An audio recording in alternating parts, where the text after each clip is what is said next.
stumble in the dark. You kept pushing on, but then you went too far.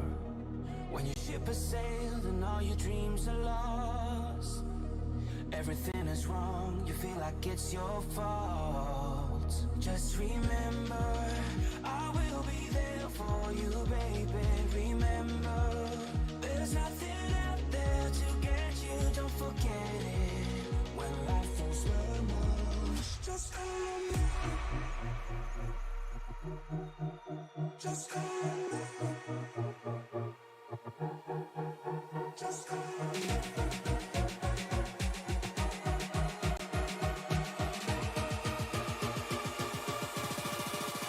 Just call me.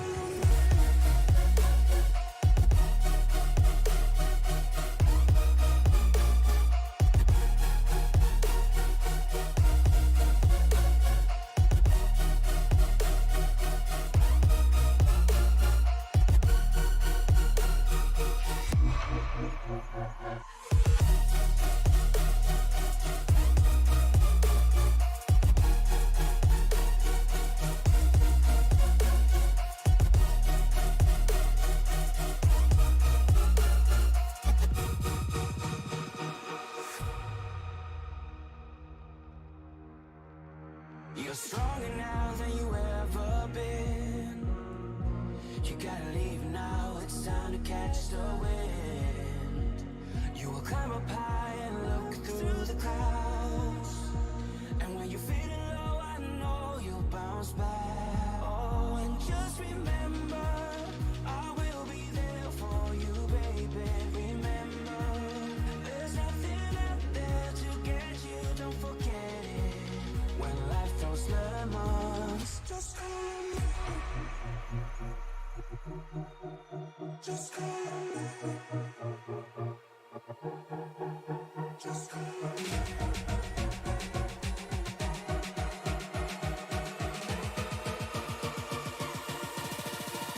Just call me.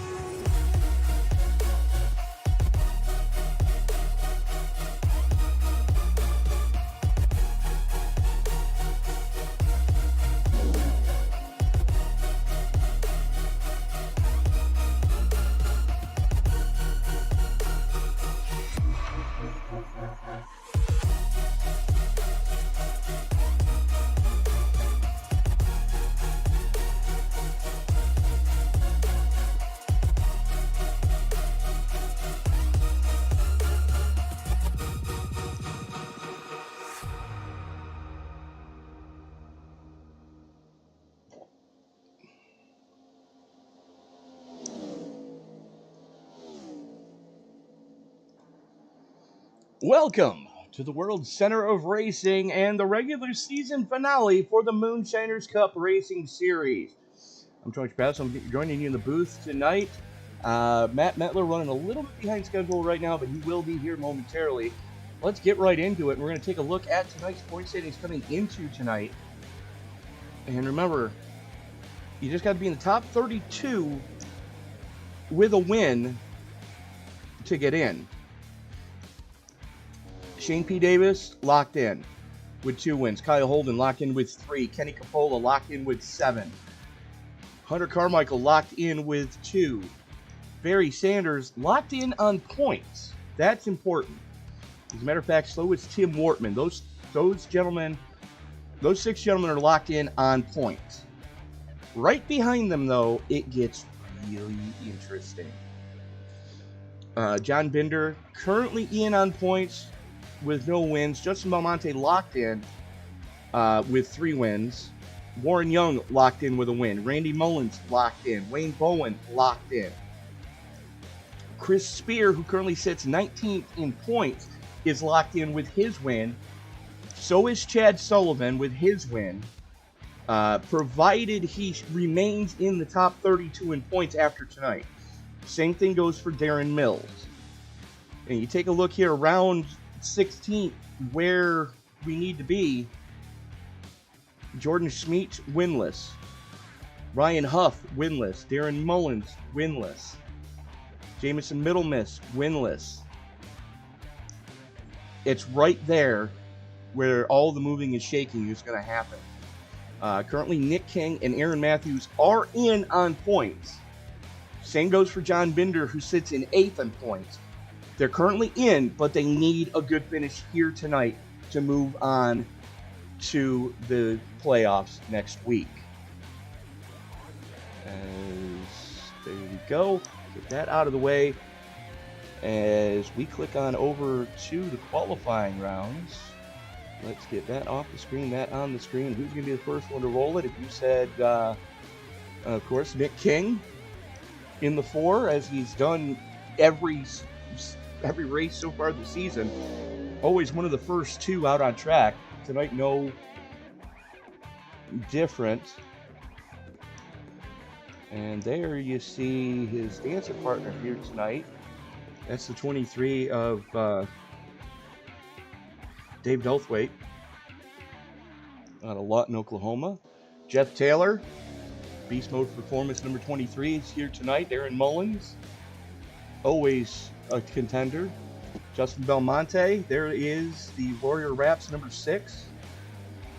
Hopefully we don't see any repeats of what we saw in the Cup race on Saturday evening. Aaron Matthews starting to roll it. There he is. Needs a good finish here tonight to clinch into the championship, or into the playoffs. As we go back up here, Jeff Taylor in the 30. He is on the clock. And he is wasting absolutely no time on the trigger. Right down on that mustard stripe, right on lap 1. Kendall Leverin right now. Actually, Nick King just goes quick time. Now Jeff Taylor goes quick time in Sector 1. Taylor has that 30 wound up and flying right now.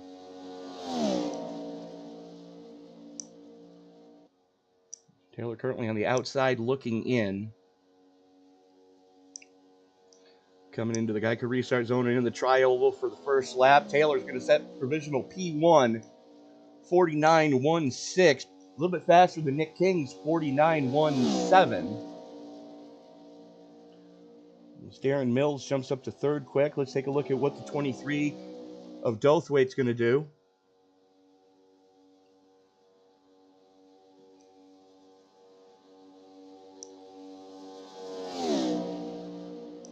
Great googly moogly. Delthwaite only goes 7th quick. Time starting to come in hot and heavy now as we're going to take a look at Chris Spear. Let me just double check my factoids here. I think Spear is already locked. Yes, he is. Spear is locked in with a win already this season. So he's just looking to play spoiler here tonight. Nick King, now Aaron Matthews. King's going to roll off 2nd quick. Matthews is going to start 3rd quick currently. Hunter Carmichael is on a ripper right now, though. And, oh, really? I'm digging it. I am seriously digging it. Growing up on that movie, that's the paint job of the night right there on Hunter Carmichael's number 3.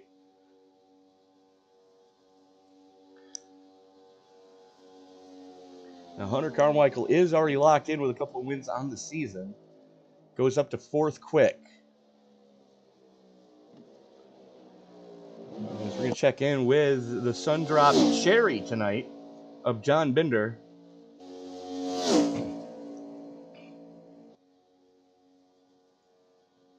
Let's see what Binder's going to be able to do here. First flyer looking solid. You know, we've always said what would happen if John Binder could start up towards the front of one of these things.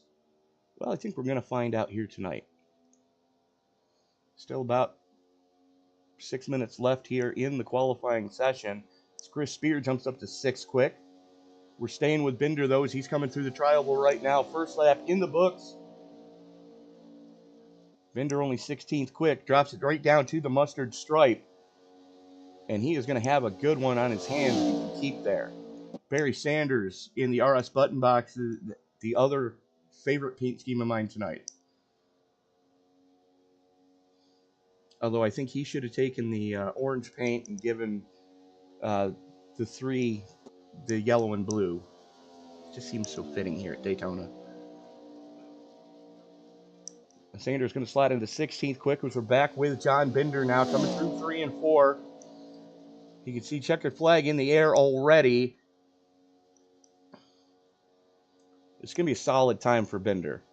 Question is, how solid? Fourth quick. Not too shabby as Sanders coming down the back chute now. Derek Jacobs in the 27. There he is out of Seattle. So we go back with Sanders right down on that mustard stripe through 3 and 4. Lets it run a little bit coming off of 4. Tried to carry in as much momentum as he possibly can. Just as I say that, Derek Jacobs goes purple in the first sector. Sanders only up to 16th quick. Not the qualifying attempt he was hoping for. Starren Mills in the deuce. He jumps up to 5th quick. But right now, Jacobs is on one, coming out of 4 now into the tri-oval with a full head of steam. What's this lap going to give to the 27? Right to the top of the heap. 49.15. Mills drops to 6th quick as we're still waiting on quite a few drivers to lay times here in qualifying. Wayne Bowen apparently gave up both laps. Bobby Justice starting to roll it now in the double deuce.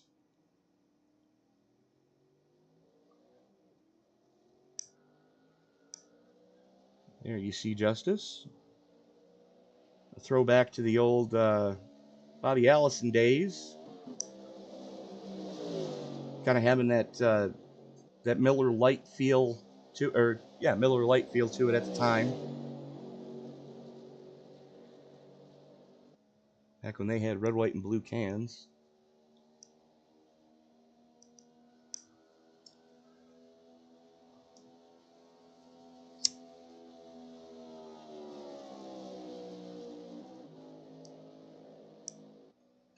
Currently, Derek Jacobs sitting quick time. That's your Team Watson Quick Time Award winner.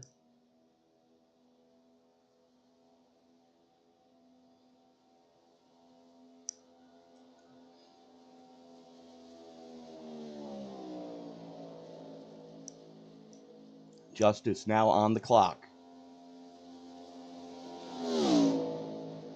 And he is wasting no time. Right down on that mustard stripe. Coming through 1 and 2 with a good head of steam.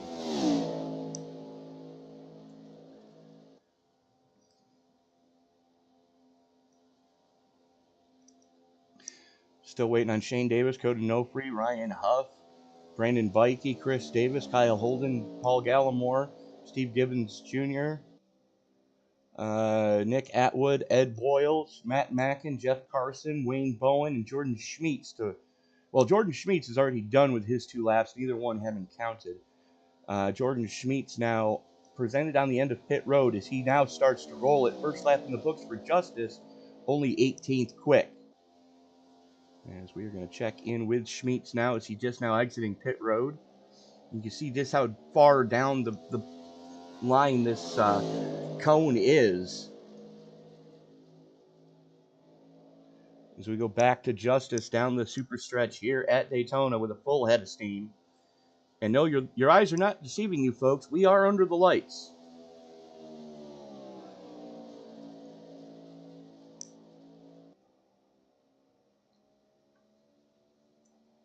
And luckily, nobody driving a 41 numbered car here tonight, so we shouldn't have to worry too much about that.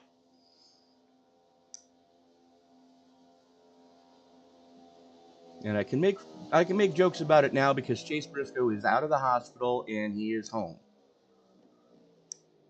As Justice not able to improve on lap 2, let's take a look at Schmeetz as he comes to the green now.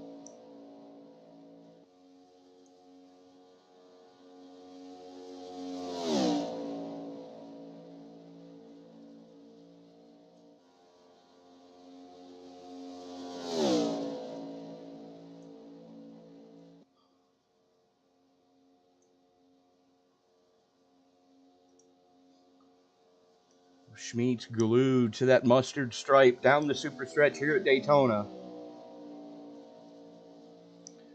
We know Schmeetz has had speed all season. He just hasn't been able to really put a run together. And just as I say, at 41, who's running the 41? Jordan Schmeetz.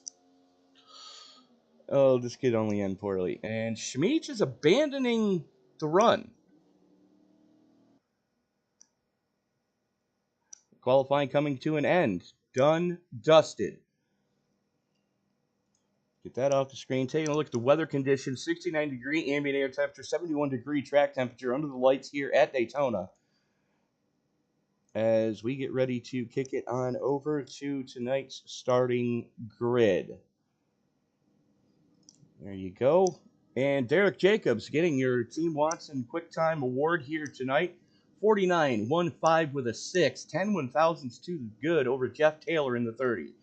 Row 2 is going to see two guys that really need to get, they're going to need to win to get in. Nick King, Aaron Matthews, both safely currently, but they need to get good finishes here. Same goes for John Binder. Three guys battling for the final three spots of the playoffs. Binder rolling off fifth quick. Well, we always asked the question this season, what would happen if John Binder starts up towards the front? We're going to find out tonight as he rolls off inside row number 3. He's joined with Darren Mills in the deuce. Hunter Carmichael and Randy Mullins going to roll it from row number 4. Row 5 is going to see Chris Spears and Dave Dulthwaite. That is your top 10. Justin Belmonte and Warren Young making up row number 6, rounding out the top half of the field. Jameson Middlemiss, Chad Sullivan in row 7. Row 8, Kendall Leverin and Darren Mullins. Barry Sanders Jr. and Bobby Justice rolling it from row number 9. Row number 10 is going to see Paul Whitley and Tim Wortman Jr. Shane Davis and Bikey. Now, mind you, Wortman was the last one to post a time in qualifying. Everybody else now lined up via their iRating. Shane Davis and Brandon Bikey in row 11. Chris Davis going to start right behind Shane. He's going to be joined with Wayne Bowen in row number 12. Row 13 is going to see Jeff Carson, who needs a really good finish here tonight. Did not post a time in qualifying. Neither did Paul Gallimore. Kyle Holden and Jordan Schmeets in row number 14. Row 15 is going to see Nick Atwood and Ed Boyles Jr., Steve Gibson Jr., and Matt Mackin in row number 16. And row 17, starting shotgun on the field, Ryan Huff and Caden Nofry. So 34 cars scheduled to roll it here tonight. As I do believe, yes, they are. They are starting to roll it behind that iRacing pace car. Yeah, so that pace car out on the racing surface, Tony. 35 drivers going to take this green flag here tonight from the Super Speedway right here in the heart of Daytona, where it started, or I should say NASCAR started. The high bank era, as I like to call it, a series that we've grown to love, a track that I personally thoroughly enjoy. Moonshine in primetime, Tony. Strap those belts a little bit tighter. So much on the line tonight. Get ready. It's about to get crazy. Especially for the three guys starting 3rd, 4th, and 5th. Nick King, Aaron Matthews, and John Binder need good finishes tonight. Binder needs to win. Yeah, I'll tell you what, as you mentioned just a little bit ago, he's actually starting up towards the front as well tonight. I think you even said, Tony, what would happen if he actually did start up towards the front? Well, guess what? He's got that sun-drop Camaro in one of the best starting positions I think I've seen all season. You know he's going to be going for that W. Oh, absolutely. And look who's right behind him, Hunter Carmichael, in what is one of my 2 favorite paint schemes tonight. We'll point out the other one later as we go. But right now, Derek Jacobs on the low side, going to have the button. As the field rolls off of turn number 4, we're getting ready to turn them loose for the Raging Cajun Bail Bonds 250 here at Daytona. Pace car is in. The only thing that's left to say is it's time to wipe the visor and adjust the 5-point harness. Grandma, grab the stuff off the grill because it's time to get it on in Daytona. Race fan, it's showtime! Well, I hope you like your Raging Cajun a little extra spicy, because that's what you're going to get from Moonshine here in primetime. Warren Young leads him down in the turns 1 and 2 complex. It's a 2x2 crazy train situation. Tony Trapasso, Jameson Middlemiss has the early lead down on that bottom line. Has a lot of help there from Warren Young and Bad Boy Racing, Barry Sanders down there as well. Absolutely. Derek Jacobs currently showing the way. Nick King slotting right in behind him. Binder already up a couple. But right now, that outside lane is starting to fall back. Aaron Matthews has backslid 6 spots to 10th already. Yeah, this could be strategic move on his behalf, Tony, as we've seen time and time again with this next-gen car. The big one starts is going to happen towards the front, which means the only safe spot potentially on the racetrack is in the back. So we're going to have to keep an eye on his progress here in the early going as Jamison Middlemiss continues to carry the torch as we start to get single file for about the first 10 cars.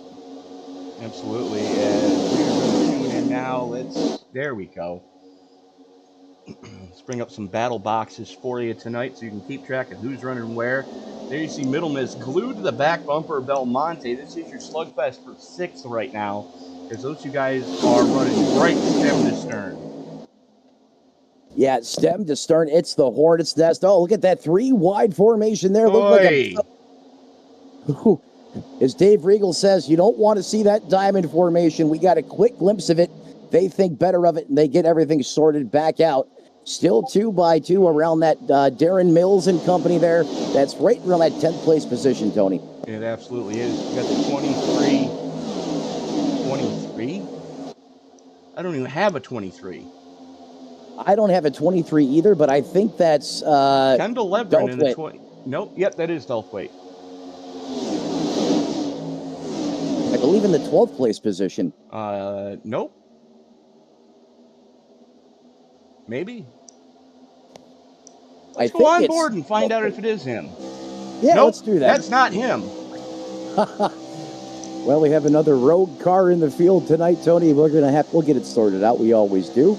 That is actually the 30 of Taylor. Jeff Taylor in the 30 tonight. Leading the outside lane right now, and the only person who's got up there for company is the Deuce of Darren Mills. So those two guys trying to make it on their own there, and they're not having a good time of it right now as Kang glued to the back bumper of Jacobs right now. You're two of your fastest guys in practice, now two of your fastest guys in qualifying, and now two of your fastest guys in race trim. And look who's right there in third, John Bender. Johnny B, John Bender, the 33, started towards the front, and he is heading to the front of this pile here, sitting there in that 3rd place position. He's got that Sundrop Camaro dialed in, and as Tony mentioned, working all over the back of Nick King, another driver that could really use a great run here this evening. They don't call Nick King Mr. Restrictor Plate, though, for nothing. Look for him to be strong here, should he be able to stay out of trouble and Lady Luck be on his side. Absolutely, as Matthew Cox just jinxed Jordan Schmidt.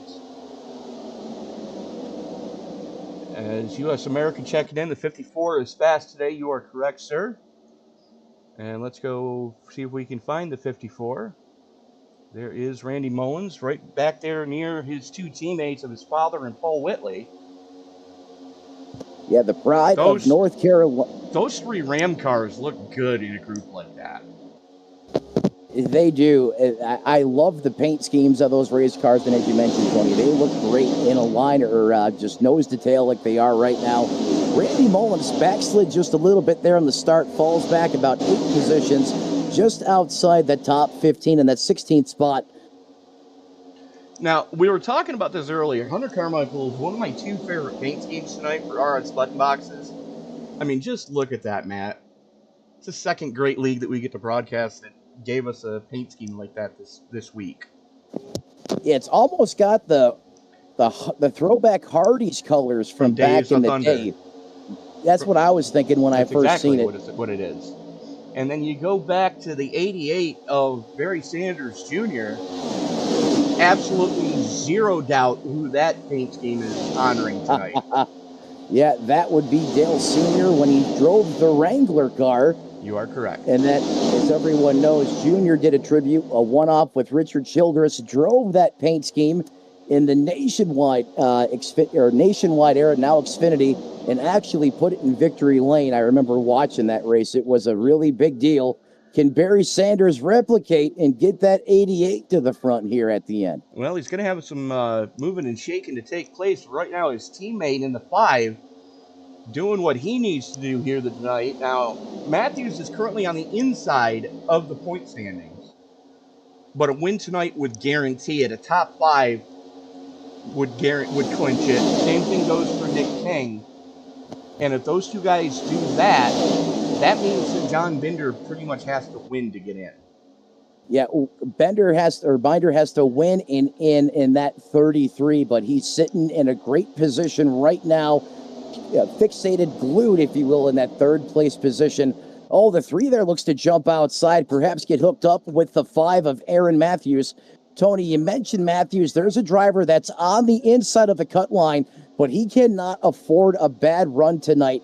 If anything, if I'm Aaron Matthews, I just want to have a smooth race, try to get a top 10, but I don't want to put myself in a situation where I'm going to potentially wad that car up and be on the outside looking in if disaster should strike in that 5. Well, in that case, the same thing goes for Nick King out of Scottsburg, Indiana, currently running in second place. As there you see him right on the back bumper of Derek Jacobs.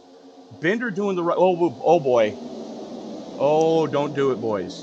Oh no. That's the 16 of Middle Miss caught in the sucker hole now.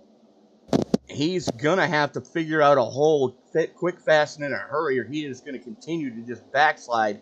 Oh, a big bobble from Middle Miss. Darren Mills just How did had they a not crash? Toad Brown moment.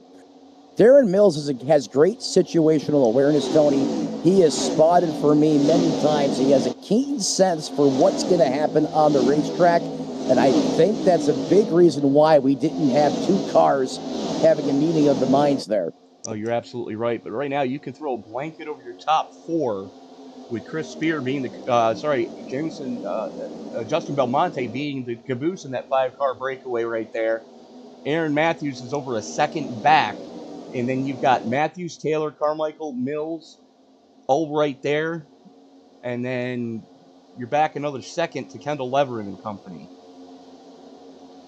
Yeah, and we're seeing a little bit of the dynamic here of having open setups here at display at Daytona. If this was a fixed setup, you hardly ever see cars in small groupings or isolated packs break away like that this early on in the race. However, with this open setup league, you have some of the best, setup shops being represented. Watson, Ryko Performance, etc. We're really starting to see who's got the speed and what manufacturers and what teams are going to work together to put the most speed down on that surface tonight. Matt, look at this one. As Aaron Matthews just towed that group back into contention. In a Chevy, nonetheless. You're right, Tony. Power move there, or a power play move. Wow. Talking about RJ there. Why not? That's fast lap of the race for Matthews. 45.44 with a 3. Wow. Who said Camaros can't be fast at Daytona? Well, when you get 2 of them for Bad Boy Racing hooked up on the top shelf, forget it. It's going to be lights out here tonight in a couple of laps. And I'm telling you, Tony, this Bad Boy brigade, they have put in a lot of drafting practice this week. Believe me, they have a plan. They are going to stick to it and execute it. And so far, they're doing a great job. That is a grill full. Go on board there with Aaron Matthews in the 5. I would say they're pretty much fixated at the hip right now. Pretty much. Carmichael almost got into a bad situation there, coming through 1 and 2. But he hasn't left the back bumper of Aaron Matthews. These guys trying to make it happen. Oy! Make sure it's square, kids. And just because of that, they just lost a couple of spots. Yeah, when she starts to rock back and forth like that, when you got the grill of your race car to the deck lid, and it starts to go back and forth like a seesaw, that's a warning shot, Tony, in my opinion, that's about to be a bump gone wrong. The best thing you can do there is back off, get lined up again, and then resume. Burp the throttle. If anything, just burp the throttle. And that'll give you a little bit of breakaway, a little bit of separation, let both cars get collected. And ideally, let's go on board, because we do have an onboard with Hunter Carmichael. And we're going to show you exactly where he wants to line up. Ideally, he wants that Yeah, it does. That front windshield support, he wants that lined up with the camera on the back deck lid of the car in front of him. That's ideal. Anything other than that, and it's a hand grenade waiting to go off. Tony, that is the best way I've ever heard anyone explain that, and why not from a crew chief, someone that has the hands-on and real-life experience. And that's exactly what he's trying to do there. He's trying to get square, so when he applies the pressure to the back of that Chevrolet Camaro in front of him, it's balanced. It's evenly distributing the weight over, to that race car. When you start to get to the right or the left, that's when typically we have these pushes go bad and someone gets hooked into the outside wall. And just as we say that, they were almost to the lead. Lost it going into 3, though, but they can climb their way back forward. They've already proven that they can make that happen with just the 3 of them. And now they've got a 4th car up there. That is going to be the deuce of Darren Mills. So throw a blanket over your top 9 right now, as they now have a 5-second gap between Darren Mills in the 2 and Kevin Leverin in the 28. Yeah, but that pack running 2x2, having 2 trains, that should help this secondary group here. If they can all get single file, they should, or you would think, Tony, they should be able to go up there and run them down when they are, in that 2x2 crazy train formation just in front. Absolutely right. As we're going to take an eye at that outside lane, as they're getting a good run now coming into the tri-oval. And the biggest thing to keep in mind for the 30 at Taylor is he can't push the pusher. He cannot get into the back bumper of Hunter Carmichael, or else we are going to have disaster here at the front of this piece. And we've already got 16 in the books. With a full boat of fuel, Matt, we're looking at this being possibly a 3-stop race. Yeah, and 3-stop races more likely to be, executed, with cars further back in the pack. The guy that's out front punching the air, in this case, Derek Jacobs, Aaron Matthews, they're going to be burning the most fuel. So if these guys stay out front and lead a lot of laps, that could put themselves in a position, depending on how this race goes, Tony, where they may have to stay on pit road a little bit longer. So that's something they want to be conscious of as we get further into this race. As they both drop down and hang Taylor and the 2 of Mills out to dry on that outside. You got Matthews, Carmichael, Jacobs, King, Binder, Spear. Now Taylor, Belmonte, and Mills.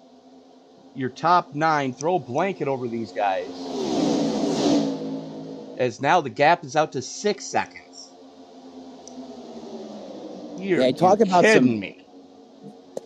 That's impressive, Tony. Only 19 laps in. You want to talk about some bad, fast hot rods hooked up in this group of cars, and it's just not one manufacturer. You got Fords in here. You got Chevrolets.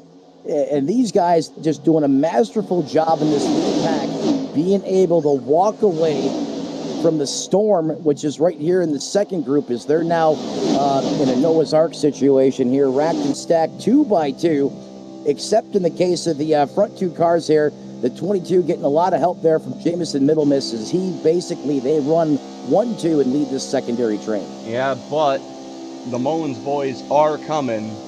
Darren leading the outside lane. We're on board with him right now, looking back at the 59 of Kyle Holden. Holden has been one of your strongest Toyotas all season long.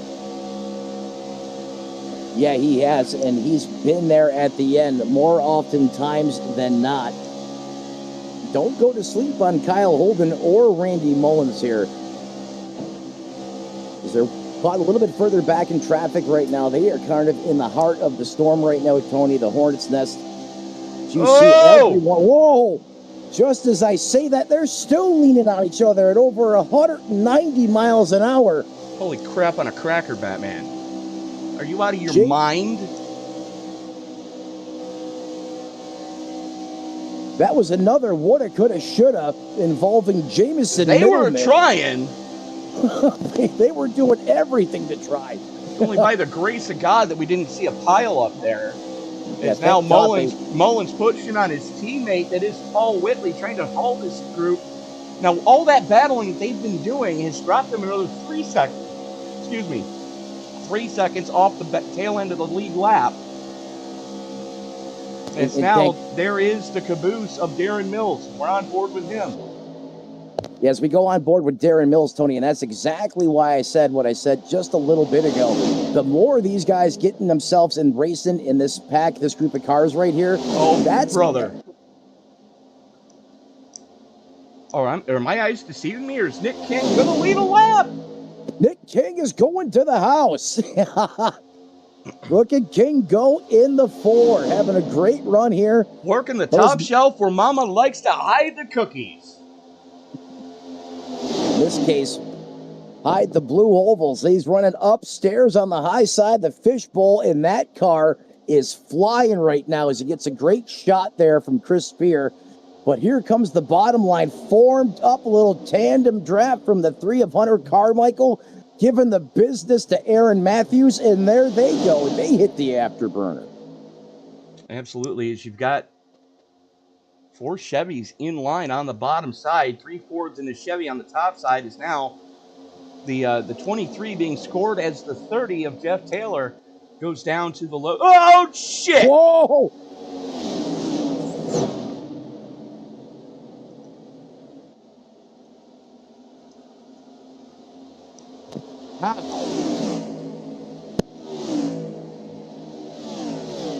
I am speechless. I'm sorry for that outburst, folks. I don't blame you, Tony. The 2 cars that I was least expecting to see do that tonight, as we're going to see what did happen. That was netcode. That was netcode, and somehow they give it a soft water landing up on the soft wall. The 33 of Binder does a double tap, and we're green. We remain under green flag conditions. All these cars escaping what should have been catastrophic damage. Yeah, but right now these guys are starting to lose sight of the group in front of them. And, Matt, I don't know when the stage is going to happen. Tony, I believe the first stage is going to be coming out here at lap 30. That would make sense. Right now, the front group, throw a blanket over that top 5 of Aaron Matthews, Hunter Carmichael, Derek Jacobs, Darren Mills, and Chris Spear.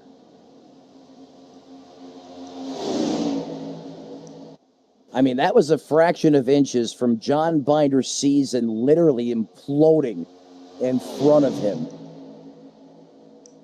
Yeah, you're right, Tony. They've fallen back a little bit, but their cars are still in one piece. They can continue forward. Only 25 laps in, plenty of time to rebound. As we continue to watch some great drafting tandem action going up front of this piece. Aaron Matthews and Carmichael putting on a clinic on how to, this draft in this next-gen race car. Derek Jacobs having a great run. Darren Mills as well right there. All these guys looking to have solid finishes here tonight. Binder and King have now been swallowed up by the peloton, as they are 4.5 seconds off that lead group. As a matter of fact, there's now 2 pelotons from Chris Spear, who's the caboose in the top 5 freight train. You're about 5.5 seconds back, now 6 seconds back to Jeff Taylor and Justin Belmonte, as they were trying to avoid the fracas between King and Binder. And now Kyle Holden leading that peloton there, as they are gaining time on Taylor and Belmonte quick, fast, and in a hurry. There's some strategic thinking there. If you look at this train right here, Tony, they got 3 Toyotas in line. Make that 4. 4 Toyotas in line. I don't know if that was planned like that, but I think that's a really good formation right there. Let's see if these guys can get their lap times, shave a couple more tenths off of them if they can start reeling in that next group in front of them.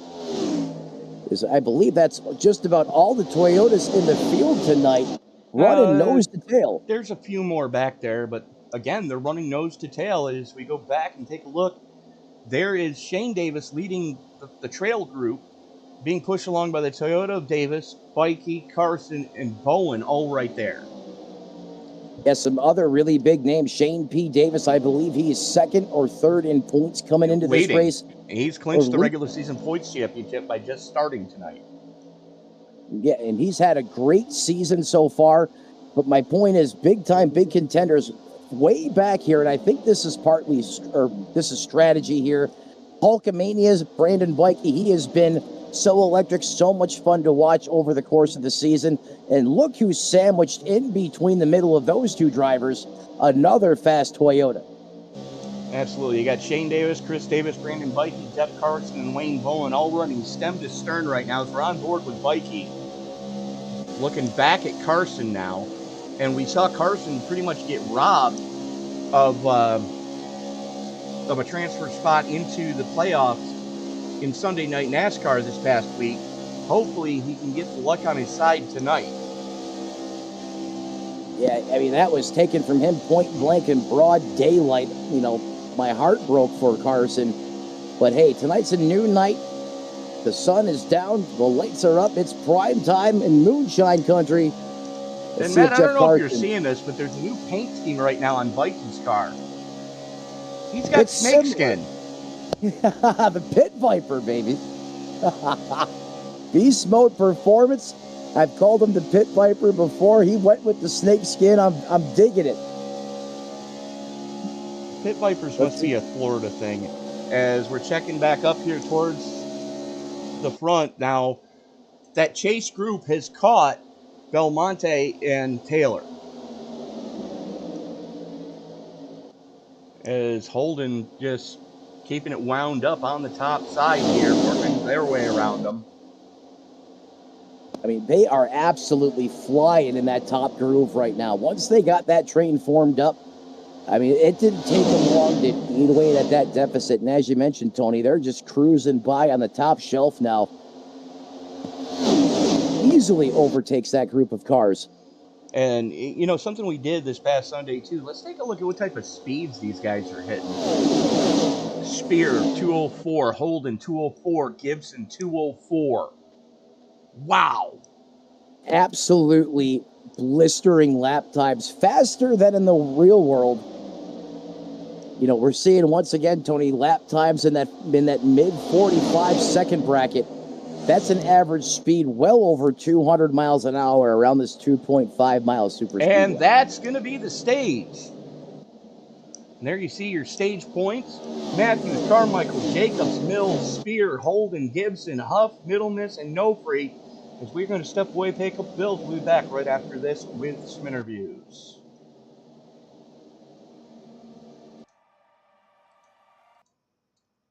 Clear.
We are back at the World Center of Racing for the regular season finale of the Moonshiners Cup Series. And Matt, I believe you've got our Stage 1 winner with you now. That's right. Stage 1 winner up here, talking to us here in the SRM booth. Aaron Matthews, what a heck of a job there in the first stage. That car looks bad fast right now. Can you keep that momentum going throughout the rest of this race? Can you keep it up front? Man, I can only hope so. I got some really good teammates here working with me. Hunter, we practiced all week, and we're doing everything we can possibly do to get this car up front. It's all about the stage points and hopefully a win tonight to make it into playoffs. Hey, you're doing exactly what you need to do. I even mentioned in the broadcast that you guys should be scary good tonight with all that practice you guys put in throughout the course of the week. Talk to me about Hunter Carmichael. You're reading my mind. You guys were putting on a draft clinic. It seems like he's been able to get right to the back of your rear bumper and just stick there like he's welded. How is that for the corners? Man, it's sticking really well. You know, like I said, we practiced all week. We kind of know what the cars is going to do, so it's kind of coming second nature right now. Yeah, I'll say you guys are making it look easy out there. I know it's anything other than that, but congratulations on the rest of the way, man. Keep it exciting up there. It's a lot of fun watching you guys put on a show here so far. All right, thank y'all. And there you heard it. He's going to try to work with his teammate as long as he possibly can, and those two guys are still going to be restarting right at the front of this piece. And you got to wonder, are we going to see a little tandem drafting start to take place here? Now, mind you, starting right behind him in the 27 there, that is your pole sitter of Derek Jacobs. So he's no slouch tonight, but your biggest mover of the night, one of the two biggest movers, Kyle Holden back there in the 59, and can't count out Ryan Huff in the 93 as well. Yeah, Ryan Huff up 27 positions inside the top 10. He wasted no time coming through the field. And remember, Tony, these cars were not nose to tail in one train. They were split up into multiple groups. Clearly, Ryan Huff has a bad, fast ride right now in that 93. Oh, absolutely. If you can gain 10 spots here in the first stage, that's usually good. But you've got Holden is plus 23, Huff is plus 27, and Steve Gibson Jr. back there just outside your top 10 is plus 20. As the pace car makes that left turn down below the mustard stripe into the Geico restart zone, we go for stage number 2. Engines come right back to life, and we are back under green. Back under green, back on the loud pedal, hashtag full send. Aaron Matthews, Hunter Carmichael lead the high and low lines here, going back in the turns 1 and 2 complex. Stage number 2 now underway as Aaron Matthews goes back to the point, and look who's behind him, Hunter Carmichael. Let's see if they pull some more of this shifty draft in action. And there they go, picking up right where they left off as they bring it right down to the bottom, Tony. That 5 and 3, when they are hooked up, they are going places. Absolutely, and Matthews has got to be in the safest hands he could possibly be in right now. Carmichael, all season long, has been one of the best pushers this league has seen. You can tell right now he's just glued to the back bumper of Michaels, doing what he's got to do to help his teammate get his way into the playoffs. As they've already got 2 of them in there, they want a third car to join the fun. Fun they are having right now. And speaking of the third one that's in, let's take a look at the boss man. As the car in front of him bails out, that was Chris Spear going to the top side. Now back to the low side, right in front of the boss man, I believe. Well, he was right in front of the guy in front of the boss man anyways. It was Jameson Middleton jumped in front of. As right now that top side is starting to move forward a little bit, being led. I don't have it. It's being led there by the 59 of Kyle Holden on the top shelf, Tony. Oh, that is who that is. Okay, I was just reading the number wrong. Yeah, that number is a little deceiving. It almost looks like 68 at times, That's depending exactly on what the I camera. don't have a 68. Why do I have a 68? Because it's a 59 a Holden. Some of these guys are really going to need to work on their font work.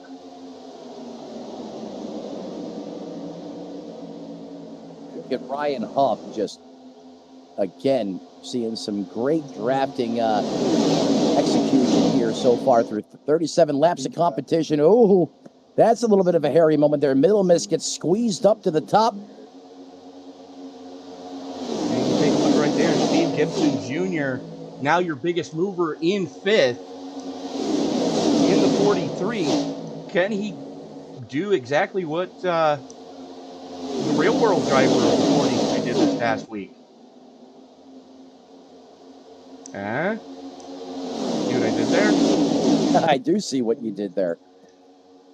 I'm not going there.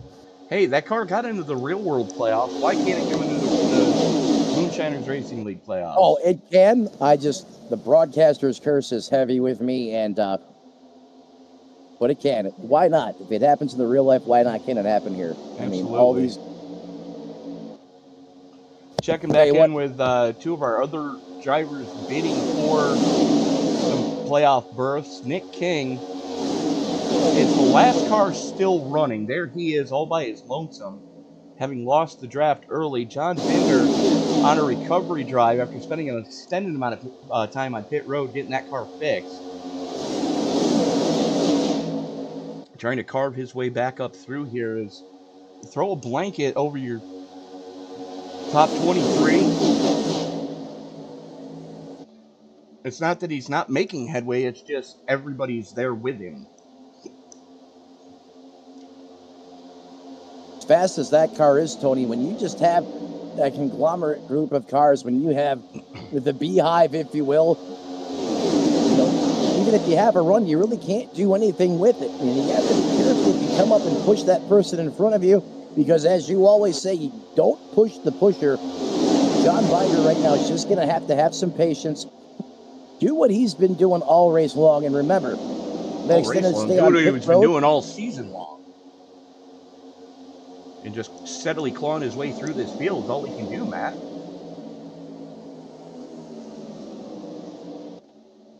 Hello?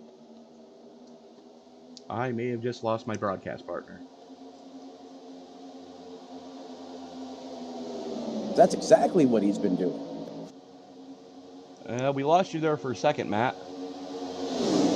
Oh, I apologize for that, ladies and gentlemen. Thanks, Tony. I appreciate the heads up there. But what I was saying is, John Binder, the main reason why he's back where he is right now is that catastrophic incident he had on the racetrack where I believe 3 cars just about wrecked big, but they were able to get it sorted out there, and I believe that's why they extended stay on pit road for the 33 during that first stage break.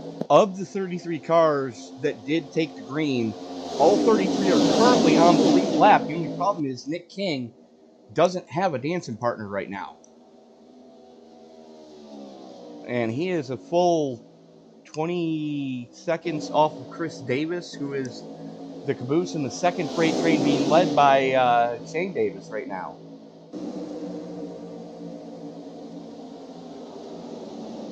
But you throw a blanket over your top 23, is there they are with Taylor in the 23, the caboose in that freight train. And they are still pulling a gap on that second group. 2 wide, they're still pulling a gap. How?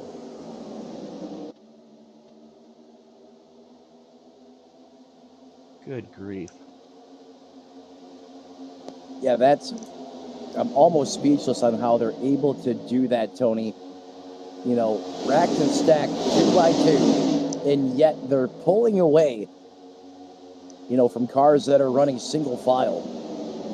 Spear and Sullivan leading the 2 wide brigade. The front grouping in front of them starting to pull a little bit of a gap. Paul Whitley, the final car in that lead caboose, or lead freight train, I should say. Randy Mullins running there with him, so those 2 teammates looking to hook up. And Dad is up there as well, running in 5th. So nice run for Darren. he's another one of the win to get in brigade tonight. Yeah, Darren Mullins, as you mentioned, Tony, up 11 spots, sitting there in 5th, doing everything he needs to do right now. Has been moving silently, methodically through the field. If you can hang inside probably the top 7, Tony, as long as, the train is together, or it's typical late action coming down late into one of these races, anyone realistically has a shot. Darren Mullins can stay right where he is until the end of this thing. Anything is possible on the last lap. And as you mentioned, he's one of the other guys that have to win it to be in it once Daytona is ended here tonight. Now, the guy in front of him, Barry Sanders Jr. in the 88, has already clinched on points. So he is not in any danger right now. But both Mullins and Whitley, they need a win here. So 21 of Chad Sullivan working that top side, now has the 43 of Gibson Jr. up there with him in the real tree number 43. I like how that sounds. That does have a nice little tingle to it, doesn't it? Although I'm kind of preferable to Masio personally.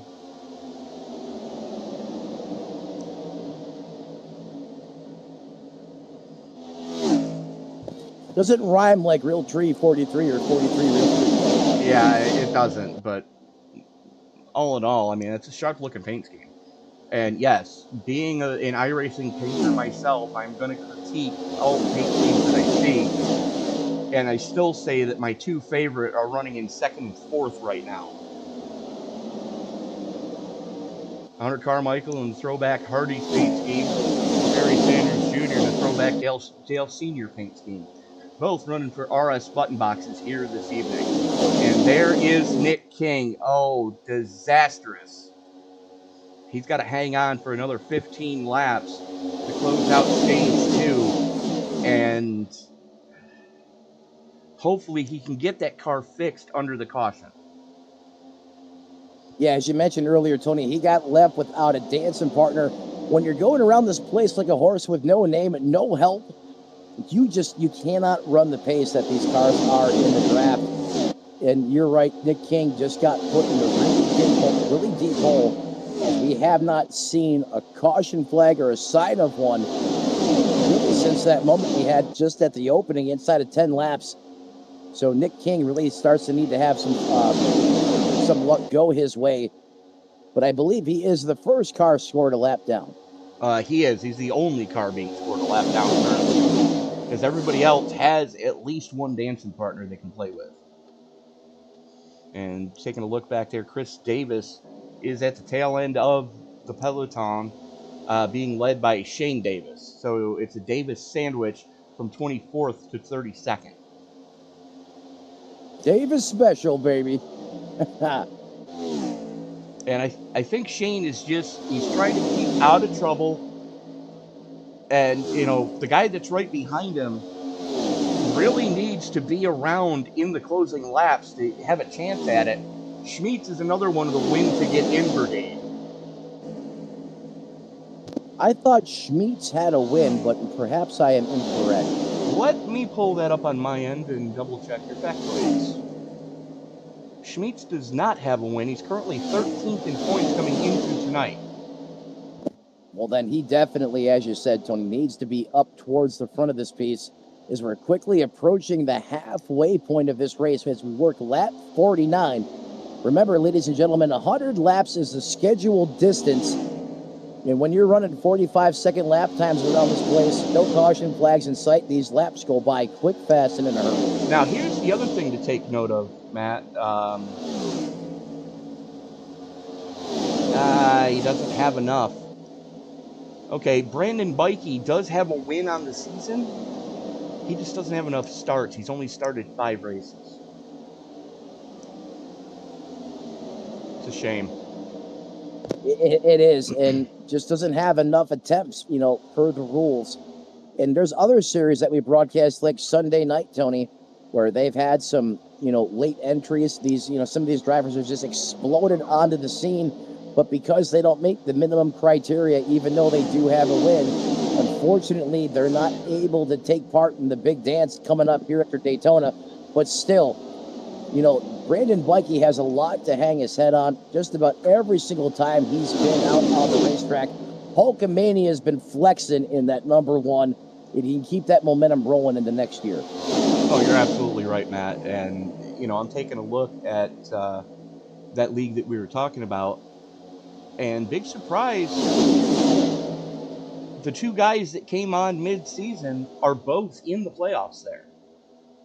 One with a win, actually one with 2 wins, one with no wins. So no bonus points going into the playoffs. You know, obviously, it's great to have those wins. They give you it. You know, obviously, there's a little bit of an added bonus there, especially, you know, when they kick off. You know, the other driver there you referenced, getting it done on the win side, which means consistency. Now, you got to have consistency too, Tony, in the playoffs. Don't forget about the Matt Crafton effect. Right. Yeah, he doesn't have a win, but hey, top 3s, top 5, you can certainly get it done. Oh, absolutely. You know, going that route as well. And you take a look at the driver. We're not going to name names tonight, but you're going to tune in Sunday night if you want to see who we're talking about. He has 7 starts and 7 top 5 finishes. No, I'm sorry, 7 starts and 6 top 5 finishes because he didn't get a top 5 at Daytona. That was because he took a bowling ball to the face. No, that was because he had to park because of his fantasy draft for football. Oh, that's right. That's right. Nobody taking time off tonight, especially not your race leader, who knows the easiest way for him to clinch a playoff berth is to win this piece. And his teammate glued to his back bumper knows that fact all too well with him. And we are under caution. Oh, Chad Sullivan, what did you do? What happened to bad Chad Sullivan? A lot. Yeah, that car is destroyed. Kendall Levering catching a piece of that one as well. Let's go back and see if we can see what did happen. Tim Mortman missing the front end of his car. There you see Sullivan in the 21. Ooh!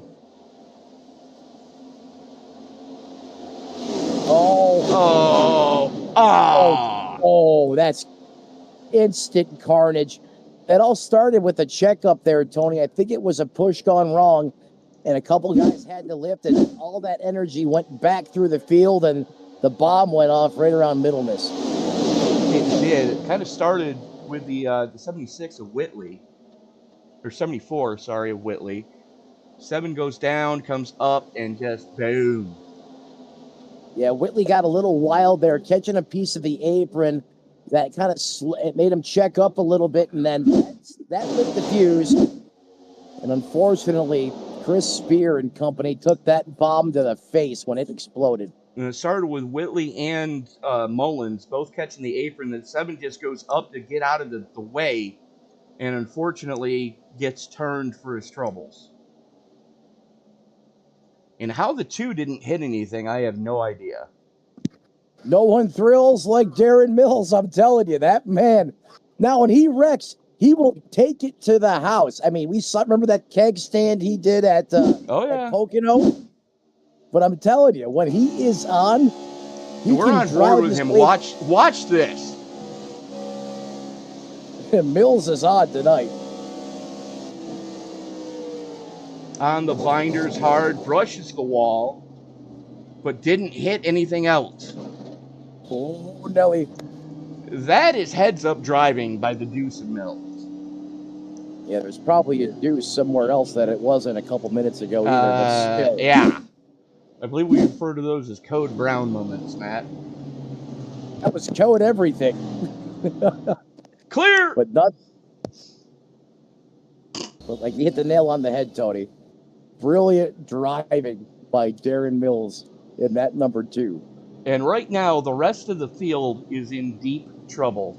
Matthews, your race leader for Bad Boy.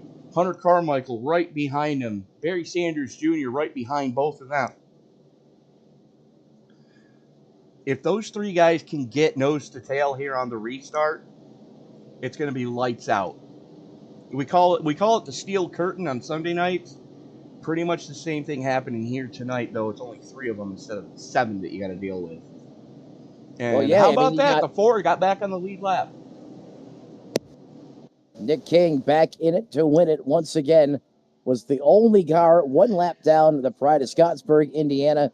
He's going to come around, get right back in the main event, right in the big fight. We do have 1 retirement to speak of. That's going to be the double deuce of Bobby Justice. He got caught up in that one and unfortunately is just taking it right to the hauler. Warren Young, Chad Sullivan, Chris Spear, Kendall Levin, all involved in that one. They've spent an extended amount of time on pit road. You know, Tony, you talked about Aaron Matthews and Hunter Carmichael. Hunter Carmichael in the 3 is just driving out there like he's Russ Wheeler out of Days of Thunder. And, you know, and then you put Captain America right behind them, Barry Sanders in the 88. So that's bad boy 1, 2, 3. You hit the nail on the head. That's going to be like the Iron Curtain that we see on Sunday nights. I think these 3 cars are going to be really tough to contend with and get around here at the front. We call it protecting the rocking chair, which right now Aaron Matthews has it with his 2 teammates starting to his outside and right behind him. The thing they're going to have to do is they're going to have to get Carmichael down there quick, fast, and in a hurry without Sanders stacking up the inside line to the point where we're seeing another caution. There's only 5 to go in the stage. Matthews, Carmichael, Sanders, Gibson, Mullins, Huff, Holden, Mullins, Middle Miss, and Caden Nofree, one of your 2 biggest movers, working his way into the top 10 with that Toyota. Your biggest mover, though, is the 43 Toyota of Steve Gibson Jr. as he's going to restart outside row number 2. Yeah, Gibson is jamming in that 43 here tonight, Tony. Having a great run. That car seems to work well just with whoever he seems to hook up with. You know, whether he's been towards the back, up towards the front. Chevrolet, Ford, Toyota. You know, that car looks like it's well balanced and it's got a lot of speed, especially when it's the second or third car in line. Absolutely. It's a great pusher, but it's also a great push-E. As we've seen time and time again, those Toyotas, if they get to the front of a line, they're going to tow that thing along like, you know, it's a tugboat out in the Gulf of Mexico just putting in work with a cruise ship. Grab the rope, boys. We're going. Speaking of going, green flag back in the air. Aaron Matthews, Hunter Carmichael take him back under live green flag racing action here at Daytona. Once again, 2x2. They hear, Tony, the same playbook out of the last restart. They do it again. A beautiful execution and migration from the top to the bottom. Hunter Carmichael slips in just behind Aaron Matthews. Like Aaron Matthews has the cube in Transformers. His teammates all right there protecting the goods at the front.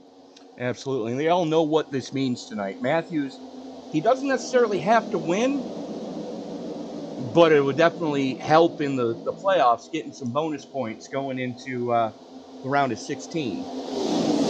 Sanders is in the same boat. He's actually locked in on points, coming in 4th place tonight in points. So a win would just mean bonus points for him, but it could mean life or death for Aaron Matthews. Exactly. And I really think this is, you know, team execution of orders or strategy that they've discussed throughout the course of it. And I don't think you're going to see Barry Sanders go up there and challenge for a win unless, God forbid, something happens to other cars under his umbrella. Right. But Barry Sanders having a great run. And another guy who needs to win to get in is sitting right back there in 4th place, Darren Mullins.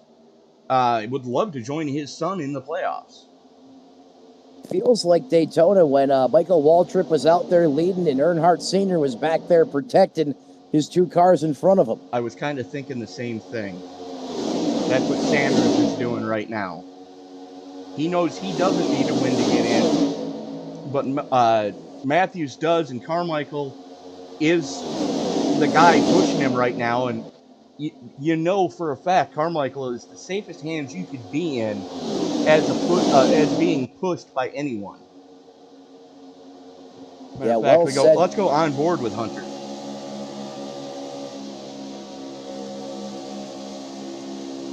Yeah, getting the faithful rear diffuser there. That's doing it perfect. I mean, that's as good as you can do it. Tony, as you said, Hunter Carmichael, one of the best pushers in the business. And that is on display live in prime time right now. Is look at that centering. Look at the smoothness. And that's over 200 miles an hour. 205 to be exact. And, I mean, you've got to hold the steady wheel right there. As we're looking back at Carmichael from Matthews now.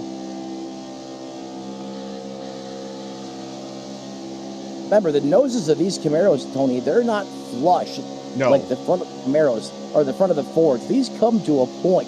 So that requires even more finesse. Oh, it absolutely does. We're going to go on board. This is what Hunter Carmichael is seeing as we have a GoPro on the chin strap of his helmet right now. And you can see right where he's pushing, in between that first taillight on the left side and the camera. That's lined up dead nut perfect for pushing on these cars.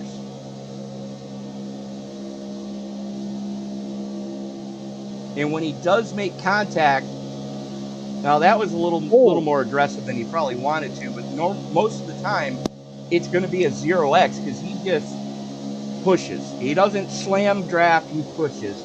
Oh, baby, we got a race for the lead going on. That is Gibson. Is that the 43 of Gibson? Yes, it is. That is the 43 of Gibson. Oh, Matthews gets loose. We got drivers into the wall. The 1-2 whack-a-mole off the top shelf. The 27 of Derek Jacobs, the 74 of Paul Whitley involved. Oy vey.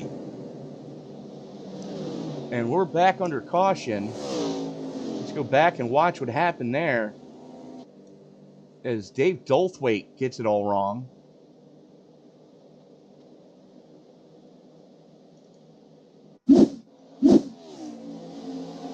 Oh, that was coming to the stage. Let's watch this again, though. There goes Mullins up into the wall. Oy.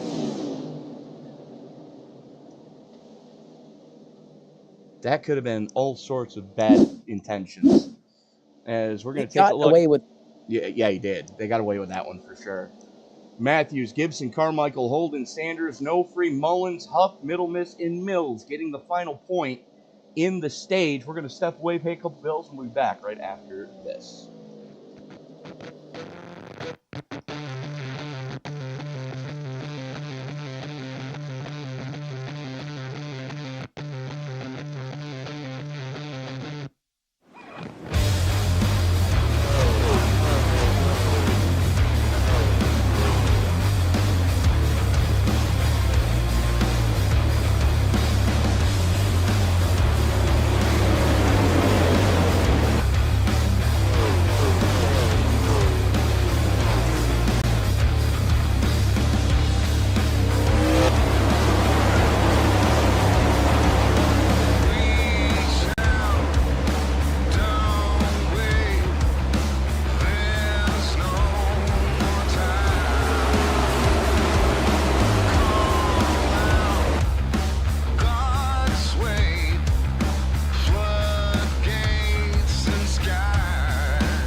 And we are back at Daytona for the regular season finale here in the Moonshiners Cup Racing Series. Raging Cajun Bail Bonds 250 here under the lights at the World Center of Racing.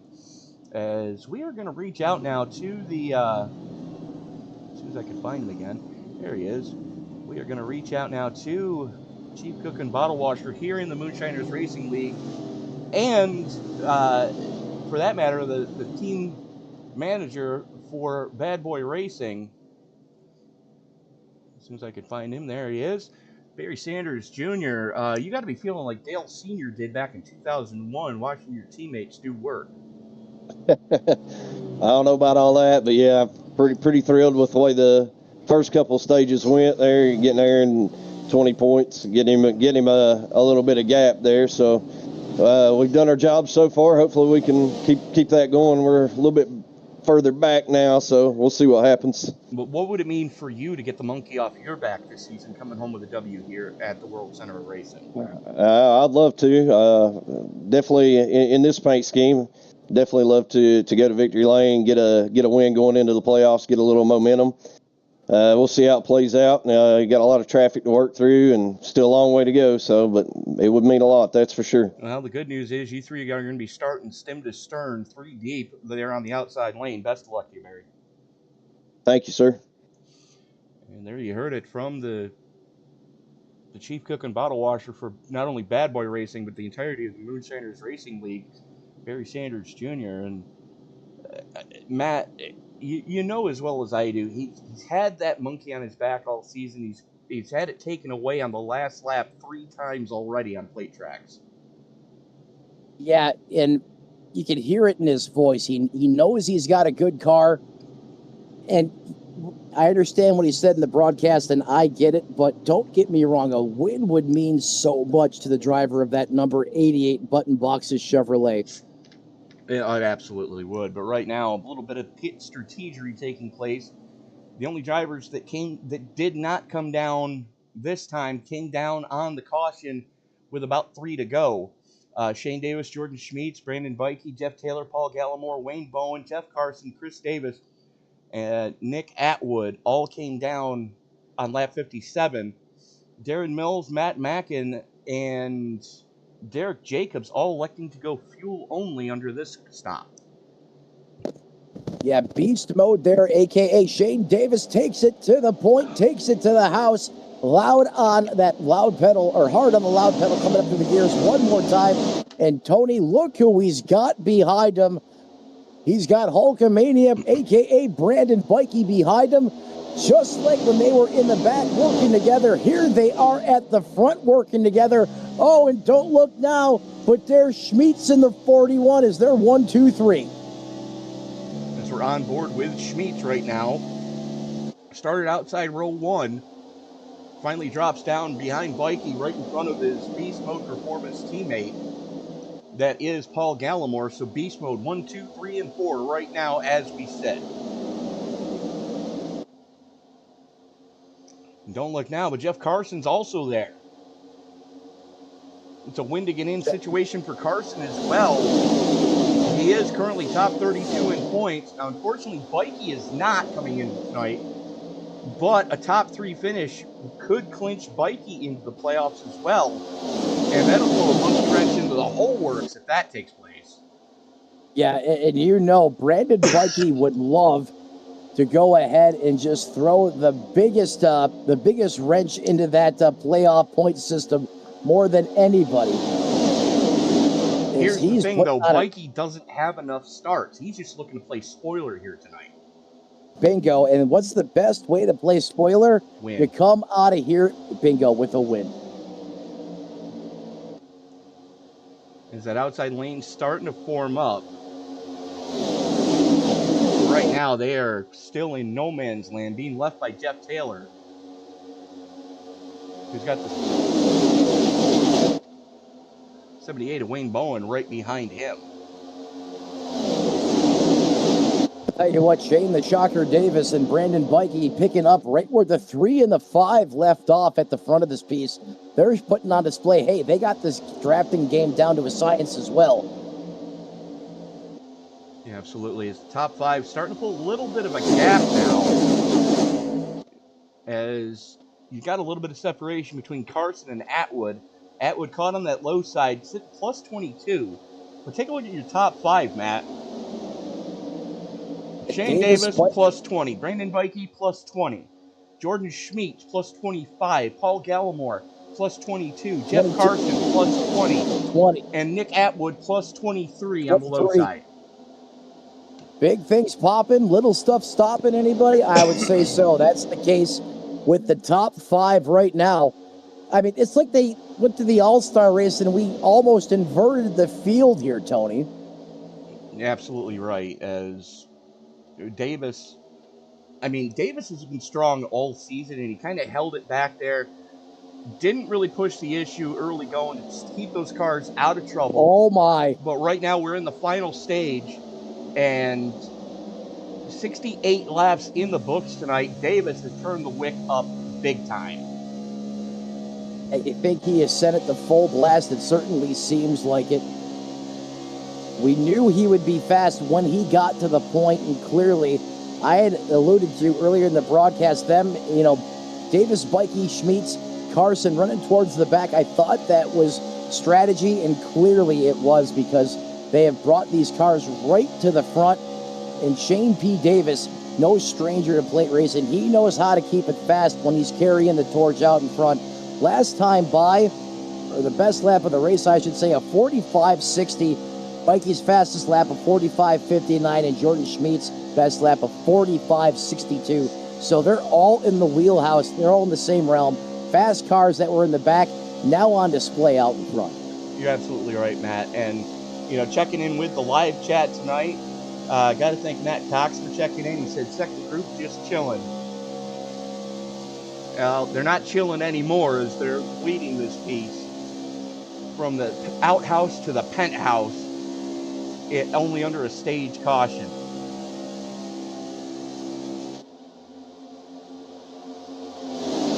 Speaking of outhouse, where's Cougar Bait and Company? They got kind of shuffled back there. There's the 88 on picking up the caboose on the top shelf there. Actually, I take that back. I believe he has RS button boxes on that tonight. Thank you, Tony. Got the regular paint scheme colors on that race car tonight. Beautifully crafted. Well done on the execution of the paint scheme on that car. Barry Sanders, we heard from him during the break. He's got to get back towards the front here. They have a plan. They're trying to execute it. But, Tony, they have to be patient. Don't force what isn't there, because we've already had a couple really big moments that should have been epic, that should have been big-time crashes here. We've gotten away with it. Something tells me we may be out of free passes here. The next one could be the big one. And checking in with guys that have already had an incident tonight. John Bender clawed his way back into the top 20. Currently sitting in 18th on that low side. Right behind the 59 of Kyle Holden right now. As Holden was one of your biggest movers at one point. Both he and Bender now towards the tail end of this lead group. Throw a blanket over your top 25 right now, Matt. Let me say it again. Top 25 running stem to stern, too wide. You could pitch a media tent over those guys at this point. And probably a couple of them back to back, and still probably not have enough. True story on that. You mentioned John Binder. Let's not forget the first 15 laps of this race. He was right there in that third place position. He had that big moment there where, in my opinion, he was gifted a second chance at a playoff contention here, as those cars should have been wiped off of the map. But somehow, by the grace of God, they were able to get those cars straightened back out. Don't forget about the 33. I anticipate him making a charge towards the front again. Oh, yeah, absolutely. Now, we do have a couple more retirements to speak of after that last melee coming to the stage end. Dave Dolthwaite has put it on the hauler. Chris Spears now sitting 8 laps down. And Kendall Levern has put it on the hauler early here tonight. As you currently have your top 29 left on the lead lap. But unfortunately, that final car on the lead lap is the very wounded Nick King. Yeah, I know you probably hear it in my voice, and I know we're not supposed to play favorites up here in the broadcast, dude, Coach Tony. King has having such a great run early on, and that's often the case with King. He's got a great car, he always has speed, and yet somehow trouble seems to find the 4 ride. And nonetheless, same thing again here at Daytona. It's not over yet, but time is starting to run out for that number 4 Ford Mustang. Right now, you've got the Toyotas working the top side. Bowen and Davis running stem to stern right now on that outside lane. And they've got a little bit of help back there from the 2 of Darren Mills and the 27 of Derek Jacobs, who was your pole sitter.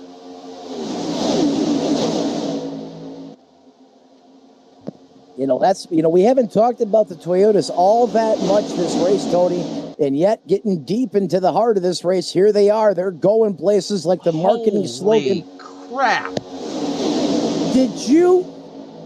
Are you looking at that speed like I am, Matt? Going 208 just going into turn number 3. And then he topped that by going 210, or the guy pushing him went 210. Holy crap on a stick. We're flirting with, speeds of the early Gen 3 before they even put restrictor plates on these cars. Or early Gen 4, I'm sorry. Yeah, no, you're absolutely right. I mean, these are early Gen 6 speeds. And they figured out they had to slow those way down. Right. Remember, Bill Elliott holds the fastest lap time till this day at Talladega. I understand it's not Daytona, but similar track, similar layout, 212 miles an hour. Well, Bowen, 210. That's close enough in my book. Oh, absolutely. As a matter of fact, Bowen now one of your fast laps of the race, the fastest lap of the race. We've got to go all the way back to 15th. Matt Mackin laying the smack down as Mackin has fast lap of the race with a 45.27. Yeah, Mackin is shellacking right now in that old 10th quicker than anybody else. That's getting good in the Daytona neighborhood. Oh, look, no surprise. Look who's helping him. That 43 TRD Camry. Barry Sanders putting my heart in my throat.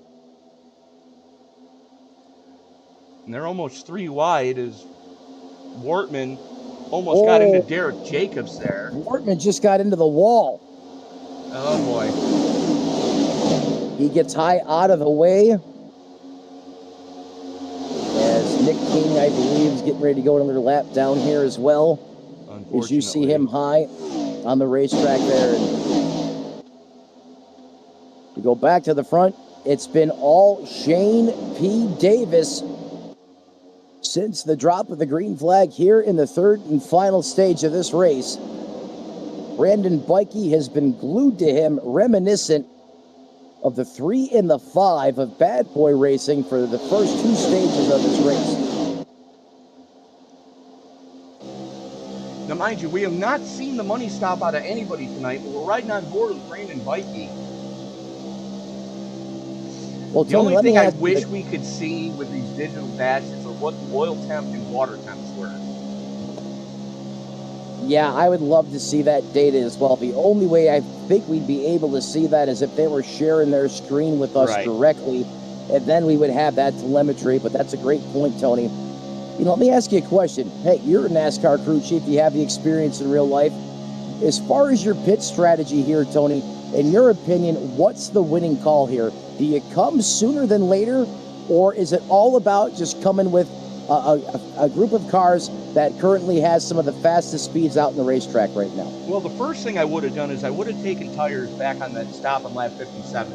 It's basically a free tire stop, and I don't agree with the guys that gambled going fuel only under the stage caution either. But you take a look at your top 7 right now; they all went fuel only. Steve Gibson Jr. in 8th took 2. Caden Nofre took 2.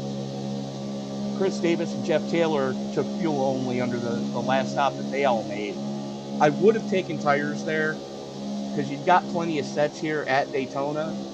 And I would like a little bit fresher tire, and I would go fuel only here on the money stop, because I would have taken tires back there, and I know I could make it home for 50 laps on a set of tires. And I'm going to run this tank till it's bingo. And right now, Shane Davis is being used as the fuel pig, so he's going to have to come in at least a lap or two sooner than anyone else, but hopefully his teammates in Bikey, Schmitz, and Gallimore are going to come with him. Yeah, you hit the nail on the head, Tony. Shane P. Davis is getting the worst fuel mileage out of anyone in the field right now, as he is the first car in line making that initial punch through the air. As you mentioned, Bikey, he's getting some pretty good fuel mileage right now. He's the second car in line, and then obviously some of the competitors near the back of this getting some good fuel mileage as well. But Shane Davis, if he continues to lead, as you mentioned, he may get caught in a situation where he has to stay on pit road just a little bit longer. Translation, game over, all that hard work out the window for leading laps here at Daytona. Well, so the good news is we're inside 20 to go. So these guys can come down anytime they so choose to. I would leave it with enough that if I did take tires to be able to use them, but you've got to have friends. You've got to have teammates here for the money stop, and it's got to be a group consensus of, yes, we're all coming on lap X. What lap X is yet, I don't know. Right, you got to have friends in high places or friends in low places. If you're a Garth Brooks fan, you're absolutely right, Tony. You got to have the battle buddy system in full effect if you want to, make this work here with the money stop looming here in the near future. I prefer friends in Musada. Shout out to my buddy Cody Eldred.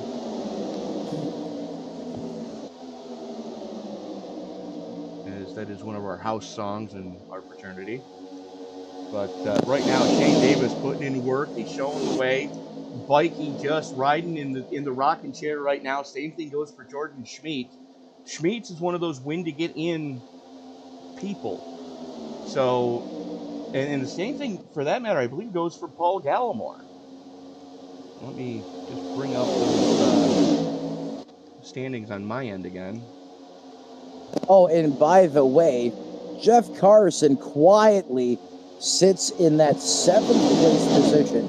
And we know he's a late or a deep sleeper in these races. Mm-hmm. Always likes to work his way towards the front near the end. Jeff Carson right on cue. Absolutely. As I am still trying to weave my way through the scoring software. Tony's doing that. Continue to watch. Shane yes, P. Davis. Gallimore is a win to get in situation. And he's in the catbird seed right now in that 4th place position, in my opinion. Well, Schmitz right now, who's sitting back there. Gallimore and Schmitz need to finish 1-2 here tonight. And for that matter, so does Jeff. Jeff needs to finish top 2 here tonight. Yep. Yeah, there's a lot of cars up near the front that need to finish at the front, but the problem is there's only 1 2nd place finisher, 1 3rd place finisher, and so forth. And I think to your point, Tony, this is where tires comes into play.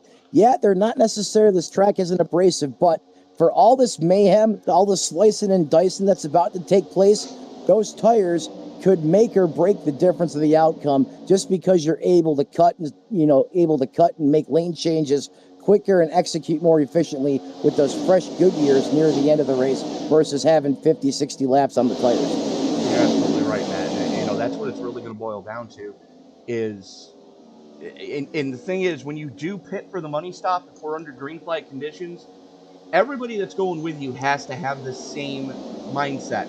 Are we taking 2? Are we taking 4? Are we going fuel only? Everybody's got to do the exact same thing and hit their marks dead nut perfect. Or else it's going to be a calamity, and you're not finishing top 5. Right, and Shane P. Davis, you brought it up earlier. You know, if that group was ever going with Shane should be coming sooner than later, because he's going to have to take more fuel than everybody else. The longer Shane stays out, the more fuel he's going to have to take. So I would assume Shane Davis may be one of the first to peel off for his group to come down pit road first. Correct? Yeah, absolutely. That group on the inside, your top 6 on the inside lane, are all going to be coming about the same time. That outside lane, you know, they've got a little bit different strategy going. They can stay out another 3 or 4 laps. As right now, that is the 7 getting ready to go a lap down. Chris Spear getting ready to go another lap down, I should say. And he's doing the right thing. He's getting up and out of the racing line and letting everybody have the 2 preferred grooves here coming through 1 and 2. But the big question is, when are we going to see these guys coming? There's still 13 to go, now 12 and a half to go. And radio chatter has been just about dead silent right now. No one's really talking on the radios. Everyone's trying to keep this the best kept secret in Daytona right now. Should I catch it and break the silence, Tony, I will bring it to the broadcast. But right now, we are running out of time, and these fuel cells are starting to go dry, or about to be, in the next lap or 2, I would assume. Now, the thing is, with as far back as they've been running, and they haven't been really pushing the issue too much, the 5, the 3, and the 88 might be able to make it because of how deep they've been running in this pack and not having to go full tilt boogie. So you're talking about the bad boy racing drivers, Aaron Matthews, Hunter Carmichael, and Barry Sanders perhaps may be able to stretch it and go the distance here. Will we see someone roll the dice, go full-blown high-stakes Las Vegas mode? You know, that's another scenario that we didn't necessarily talk about, but now that you bring it up, Tony, I'm sure that's in play too. That's asking 40 laps out of a tank to go fast, though, Matt. I mean, we know they can do 35 because we've seen it before. I don't know about 40. I don't think that's possible. Davis bailing out. Maybe. Go, Jared Mills in the wall. Oh, shit.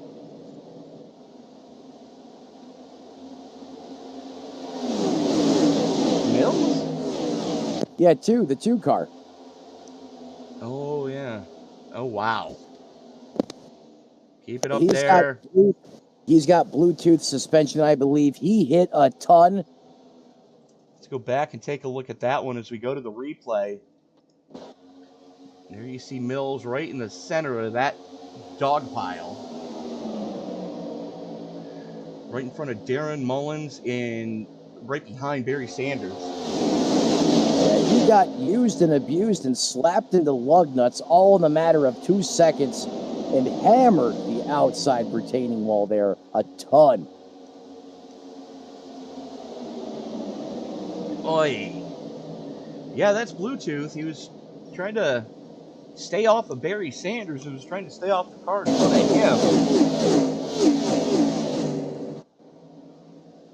And that's an end to the night, as we are 9 to go, Matt. Inside 10 to go here at Daytona, and nobody's saying whether or not they're going to come pit side. Could everyone try to go the distance here? I don't think so, but we've seen crazier things happen in these races in prime time. You know what they can't be. Oh my God, they're going to try it. That's what I'm thinking too. Brandon Bikey for beast mode, leading the way. Jordan Schmiedt's right behind him, running in second, where he's been behind Bikey since the green flag came out for this stage. And for that matter, Paul Gallimore right there as well.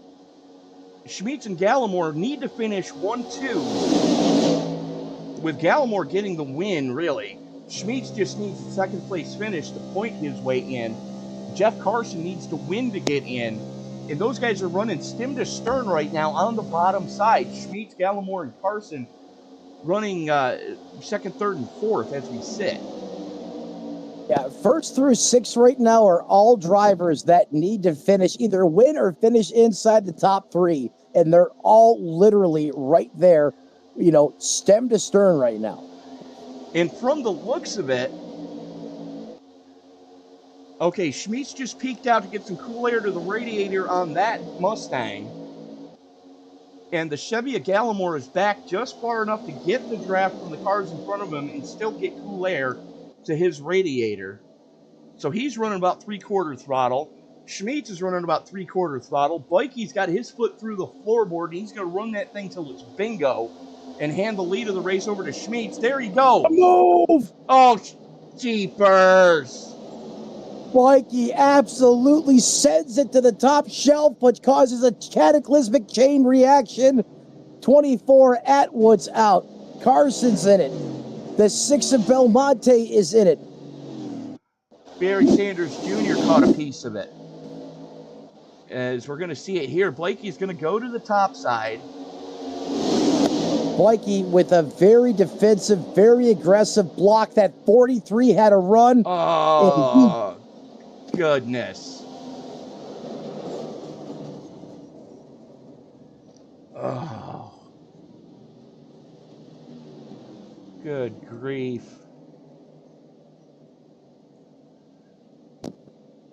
Now, in Brandon's defense, I doubt he thought or knew that was going to have that type of an effect on the field. But that just goes to show you the kind of respect that he has for that 43 of Gibson Jr. He knows Gibson's got a fast car. He goes up to throw the block, and even though he cleared it, the 43 had so much momentum. Well, the 44 is really where it popped off. As soon as I can find him again. Caden Nofree, watch this. Let's go on board with Nofree and see what happened here. Because he's pushing on the 43 when Bikey comes up the track. And what's the old saying? Don't push the pusher. He tries to break off and unfortunately causes calamity behind him. And we're going on board with Carson and watching this again. Watch. How did he? Wow. Watch this.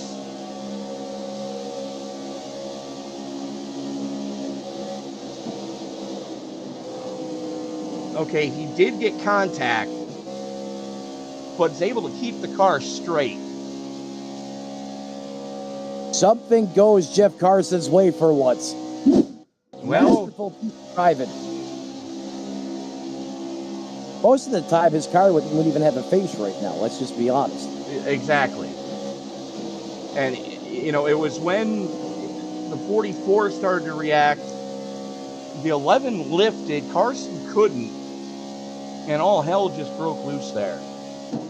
I know we always say don't push the pusher, Tony, but I think that's just one of the exceptions. When you understand what's going on here, you're coming down to the end. You got to get all the good out of that train that you possibly can. And for that reason, the 44 there was pushing the pusher. And I think that's just a result of the urgency on the racetrack, the one making a really bold move up to the top to block that line. It's just classic Daytona racing. How many times have we seen that over the years at this racetrack? Incidences just like that. Too many. But Bikey, Gibson, Schmitz, Carson, Nofree, Taylor, Davis, Belmonte, Matthews, and Carmichael, your top 10, all stayed out. As we are on the handshake lap, it looks like we're going to get a natural green-white checker finish here. Yeah, natural green-white checkered finish here. And we were wondering if Bikey, Gibson, Schmitz, and company were thinking about going the distance. They were before this caution came out. So now, this helping their fuel situation and strategy here, because you only use you save about almost, you can run twice the amount of laps under caution that you can under green flag conditions out there on the racetrack. So this helping Brandon Blakey, Gibson, Carson, Schmitz, Jeff Taylor, and others where I believe, drivers like Carmichael Atwood, Randy Mullins, as you mentioned, all came down pit road for fuel, 10th place on back. And take a look at where everybody's going here. What were we talking about earlier about those Yodas just hanging back? Vikey, Toyota. Steve Gibson Jr. starting outside Toyota. Then you've got the Ford of Schmitz. Then you've got Caden Ofrey and Jeff Carson in Yodas.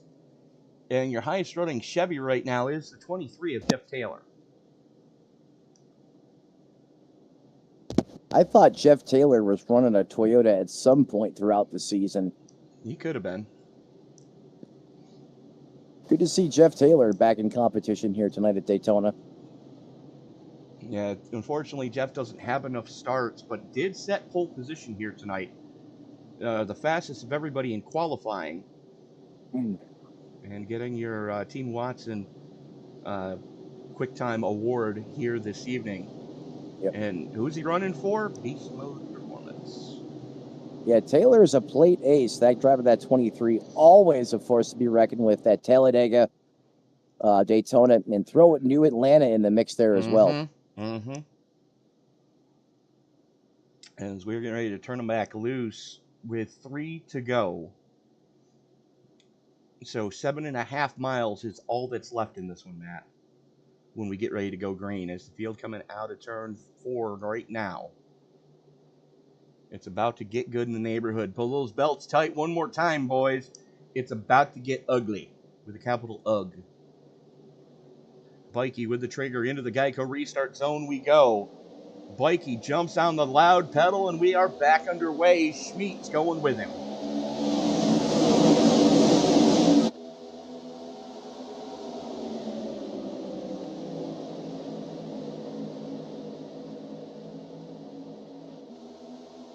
A little bit of an Indy snake going into 1 as Vikey trying to break the trap. Steve Gibson Jr., Caden Ofrey sitting in 4th. Oh, don't do it. As Chris Davis jumps up to the high line. And we've got problems on the backstretch. Paul Whitley going for a ride. Matt Mackin joining him there. And we stay green coming to 2 to go.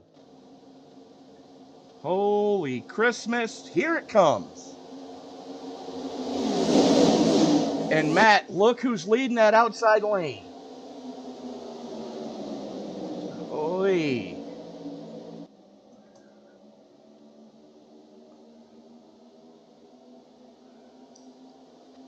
Gibson Jr. is in trouble.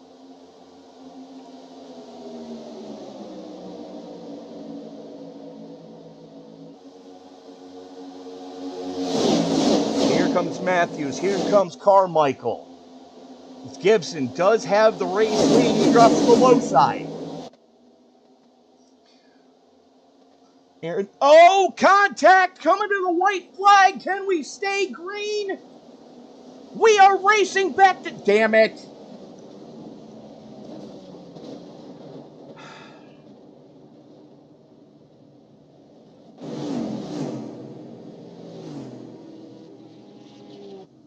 That's a mess.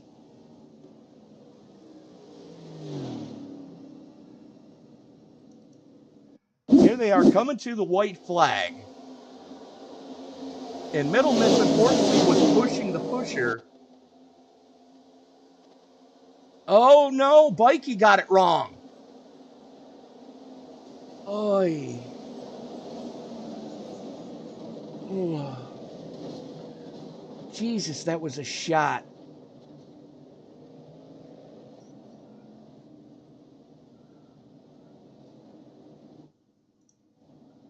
Let's go back to Warren Young here. Let's go on board with Warren. That's going to pop off way up the road there as he's running in the peloton, trying to reel these guys in.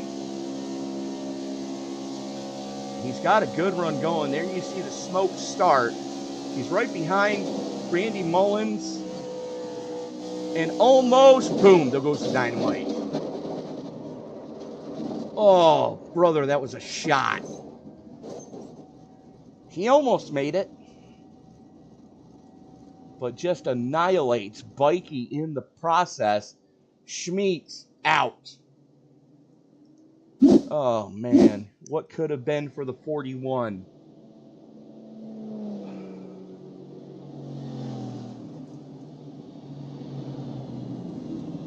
And looky, who's got the winning ticket right now, as we are going to restart overtime. Aaron Matthews just got to the point when all hell broke loose behind him. The only problem is Hunter Carmichael is nowhere in sight, neither are any of his other Bad Boy Racing teammates. Matthews and Carson locked in battle right now, and coming into tonight, Carson was at the 32 32nd in points mark coming into tonight. Carson and Matthews both need a win to get in. Matthews right now, if he does win, will get in. Carson needs a win, period. That's the only way he's getting in. And taking a look back there is John Bender, who's also climbed back into 5th, even with the board of where he started tonight. The sun dropped 33. He's another win to get in contender. Top 5 would guarantee it for him, though. Certainly would, Tony, but how about, the scenarios we have building? Is it going to be Aaron Matthews magic, or is it going to be comeback Carson? Both these drivers need wins, and they're nose to tail right now. You go back a few spots, and you got John Bender right there in that sun drop 33. This is going to be all-out guerrilla trench warfare here. But they can't beat and bang on each other too hard here, because remember, Tony, it's 2.5 miles around this place. They're going to have to time it and time it right if they do decide to trade some paint here. Now, the biggest decider is going to be if Matthews takes the inside or the outside. Carson's at his mercy right now. And there's our answer. Matthews takes the inside. Carson going to have to start in the outside, as he's got Atwood. Nofre going to start in 3rd, right behind Matthews, and Bender is down there as well. And this... Well, I'll tell you what, I don't Tony, think we're done yet tonight, Matt. I don't think so either. In the words of Phil Collins, we can feel it coming in the air tonight. I think there's going to be one or potentially 2 more overtime restarts here. But that BDSM number 5 ride of Aaron Matthews at the point of this field again was so strong there on the low line, without question. And I mean, Matt, take a look at if you look at the incident markers in our timing and scoring software, the white flag did come out for a 1/10 of a second before the yellow flag flew.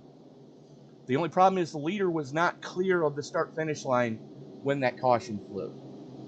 right, and we had an incident like that earlier in the year involving Mr. Excitement, Kenny Capola, if you remember, Tony. Kenny had one taken away. Hopefully Matthews doesn't follow in his footsteps. The 44, that's as close to a teammate as Matthews has right now in Caden Nofre. And Nofre is your biggest mover by far, not taking time in qualifying. And he is plus 32 in a 38-car field. I mean, both these drivers here at the front, Matthews and Jeff Carson, have, massive servings here as stranger danger, as they don't have teammates really in sight. Pulling into the Geico restart zone, Aaron Matthews going to have the button. He's going to hammer the loud pedal. Jeff Carson on the outside. 2 drivers that need to rise to the occasion. They're both there at the front, but only one can win the race. We're racing back to the white flag. If we hit that white flag, we are racing back to checkers. Is it still a John Forrest special side by side between Carson and Matthews? Here's the good news for Carson. That is his teammate, Nick Atwood, glued to his back bumper. I just went and looked. And Carson has a teammate up there. Matthews just pushing the daylights out of the 9 right now as they finally both get clear. Coming Carson to the gets white clear. flag. Atwood is Carson clear. and Atwood, probably the strongest move I've seen from Atwood all season long. Here comes the 5. He's going to go to the top shelf. But is he going to have any help? Carson comes up to block the 5. They're doing the Indy Snake. That's going to allow the 21 and Chad Sullivan to get to him.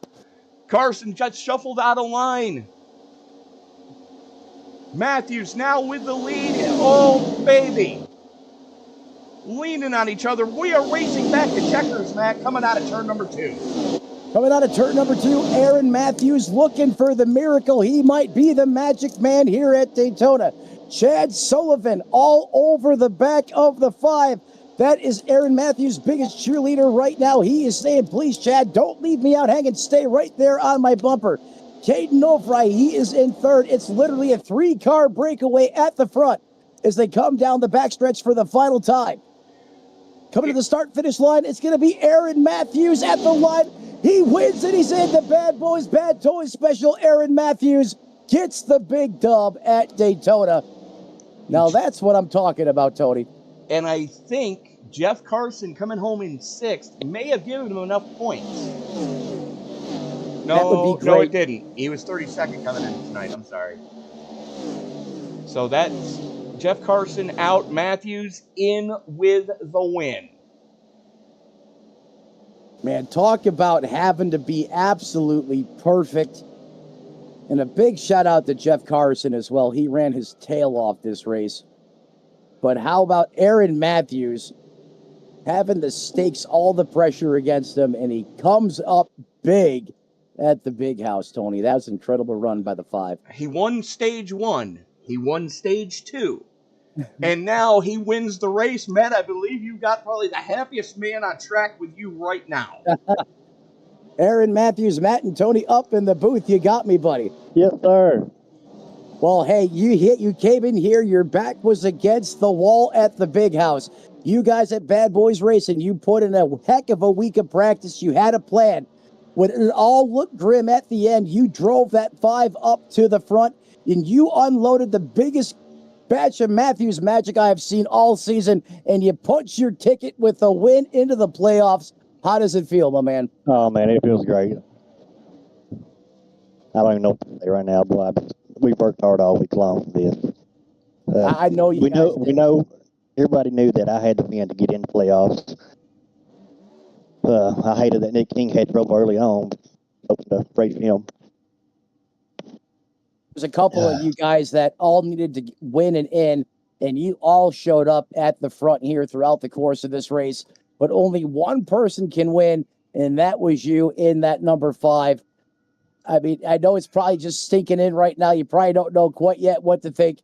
But, I mean, this has got to mean so much to you on a personal level right now. Oh, it does. I think I'll drive to Iowa in the morning and give Hunter Carmichael a hug for pushing me to the win of those first 2 stages. Yeah, when you two were teamed up, I mean, you guys were, as I told you earlier in the race, you guys were putting on a clinic on how to execute bump drafting here. But, probably the biggest win of the season for you, I believe obviously your first one as well. I know your boss man's probably listening. What do you got to say to, the HMFIC over there, 88 over there, Barry Sanders? Boy, I'm speechless right now. I don't know what to say. I thank them boys a ton. Barry and Warren and Hunter and all those guys. Chad Sullivan, he pushed me there at the end. It was a beautifully executed team effort tonight, and I think that's what also you're alluding to. You couldn't have done it without those guys. Such great teammates at Bad Boys Racing. Aaron, I'm going to let you go. I'm going to let you burn the house down a little more, man. Take this all in. But before I cut you loose, man, who helps you get it done on the 5? Who do you want to thank one more time? Oh, I got to thank Bad Boys Racing. All about sheet metal, Green River Tires, Crawford's Builders. Oh, and I'm sure it's the list of them. I just can't think of them right now. I'm still soaking it in. Well, ladies and gentlemen, they tried to put a dagger in him early, kick him out of the playoffs. Aaron Matthews had other plans. He shows up tonight big at Daytona, puts this whole field on alert with one of the fastest dominant cars in the field all race long. He's your winner, the 5 ride. Aaron Matthews gets the dub here at Daytona. Tony, back to you. Well, joining me now is the driver who pushed him to that win, Chad Sullivan. All things considered, you can't be too disappointed with the podium here at the World Center of Racing. No, not with all the damage that I had, and so just lucky to be where I was at. Absolutely. We saw you get involved in one early, but kept it green, kept it right there. If it had stayed green, would you have had enough? No, if it had stayed green, I'd have been done. That's for sure. That caution helped me out. Well, Chad, it helped you out and it helped Aaron out as you just helped him punch his ticket into the playoffs. Unfortunately for yourself, not being able to make it this season, but definitely putting these guys on notice that you definitely know how to work a plate track for Daytona starting the next season. Oh, that's only been in these 2 races. I hate plate racing with a passion, and I've just been pretty fortunate this season with it. So I don't know why that. Well, it's something about that 21 here at Daytona. It's, call it Wood Brothers magic, if you will. But, that 21 has been very strong all season, Chad. Unfortunately, not punching your way into the playoffs, but definitely coming home with a solid finish all over in the point standings. Yeah. Who do you need to thank? Who helps you get it done on the 21? Reaper Speed Labs. They're the ones that put the setups underneath me every week. So thank you guys and Barry for putting all this on. Chad Sullivan, congratulations on the podium. We'll see you next week at Darlington, my friend. Yes, sir. And Matt, I believe you've got the highest running Toyota in the field with you now. And matter of fact, our biggest mover at plus 32, Caden Nofree. That's right. Not 12 positions, not 22, up 32 positions in a bad, fast Toyota Camry. Comes home third, Caden Nofree. How you feeling after that performance, bud? Feeling good. I wish I could be up 2 or 3 more spots, but came a little short. Yeah, it came up just a little short, but still a big-time performance from you and the 44 team. I mean, you really had to work for, this finish. It didn't come easy. How were you able to get that car in position and avoid calamity out there on the racetrack at times as well? Well, I want to first thank my team. They, Kyle and Gibson and Ryan, we all got hooked up early. And just ran with it. We were on top for a while, just dominating, having a good time. And then at the end, when they all were wrecked, it was just me. I was like, I got no friends up here, so let's just be aggressive and see where it gets me. And I was hoping 21 would go high on the backstretch so I can hopefully get him out of my way and be one-on-one, but it didn't really work. But I'll take a third after the struggle we've had. Yeah, I mean, like I said, that's a big-time power statement by yourself and your team. And, executed on all phases here tonight. You just had one solid race from the drop of the green flag to the checkered flag. Your car definitely had some speed in it. What can you take from this race and implement it for the remainder of the season? We got one good of a super speedway team is all I can say. Every time we come to super speedways, we're up front, we battling for wins. So I just want to thank my team. But hopefully, Darlington's tough. I'm not a big fan of Darlington, but we'll see what we can do. Practice all week and hopefully get ready for Wednesday and get going.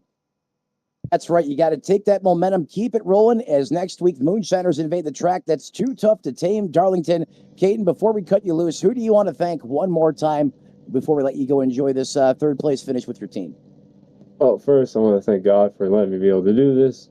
Second, Kyle, he's been a big help to me. He's kind of taught me the way of this simulation. So he's kind of really the only reason why I'm running this good. So I want to thank him, Gibson, Ryan, and David, my teammates. We've had a really tough season, but we're all having fun. That's what counts.